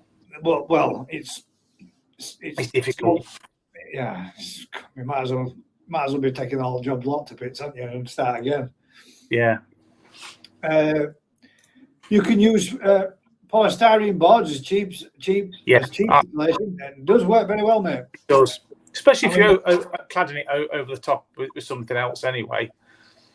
And you can even get, I've seen these blocks now. The blocks are hollow blocks and they interlock to each other, and the 2-inch insulation of polystyrene on the inside of it. So you pull it all the way around, you drop steel bars in, and then your concrete pour to fill it all up. Oh, yeah. And then you've got an instant pond that's already insulated, ready to go straight on with fiberglass. Yeah. Oh, pretty cool. Jar Jar says, can we get a Twisted Koi on? I think he's having the evening off, mate, spending a bit of time with his good lady. Yeah. Twisted Koi says, Coventry Daz. It is in the comments, obviously. He's probably going to be getting into trouble for doing that. Cheers, not Vince. Saying you will, Vince. Not saying you will. But don't forget to spend some time with that lady of yours. The Twisted One and the Bio Towers will blow your mind. There you go. That sounds like somewhere we need to go. Yeah, it does. Mr. Tropical Koi says, Vince, with a wave. And to be quite honest, guys, that's the end of his questions. Is there anything this evening, Daz, that you would like to add? I want to go for a wee. Right, guys. Daz is busting for a wee. I know you could do with resting my fries for a bit because it's feeling a bit croaky. Oh, we just get this in quick before we go on. And it's Koi Puddle. In all, I'm not long home. Hope it's been a good night as usual. It has, mate. But unfortunately for you, bud, we're literally just about to bring it. Pee break, LOL. We're literally going to be bringing it to a cricket bat. Yeah. But yeah, usual thing, guys. Thank you all for coming and watching us again this evening. Yeah, thanks to everybody who entered in the 1,000 subscribers. For all those that are in and all those that won, should I say, if you could do me a huge favour, send me your contact details and information so I can get your prizes out to you ASAP. But for myself and from Daz and for all you guys out there, thanks very much each week for coming back and watching us week in, week out. Thanks Been for a great watching. pleasure again. Hopefully, fingers crossed, we will have Mr. Tate to join with us next week, which should be absolutely fantastic. Yeah, it'll be sweet. Usual thing, guys. If you could do us a huge favor. Oh, could we sneak him in? Quickly. Do you want to sneak in for a quick wave and disappear? Nope, it's gone. Oh, maybe that was it. Maybe that was a connection in error. But yeah, like I was saying, usual thing, guys. You could do us a huge favor: like, share, subscribe, tell a friend. And until next time, keep smiling, guys. We'll catch you all in the next one. Thanks very much for coming along. We'll see you all soon. Take care, all. Good night. Night. Quick, Daz. Quick, Daz. Run.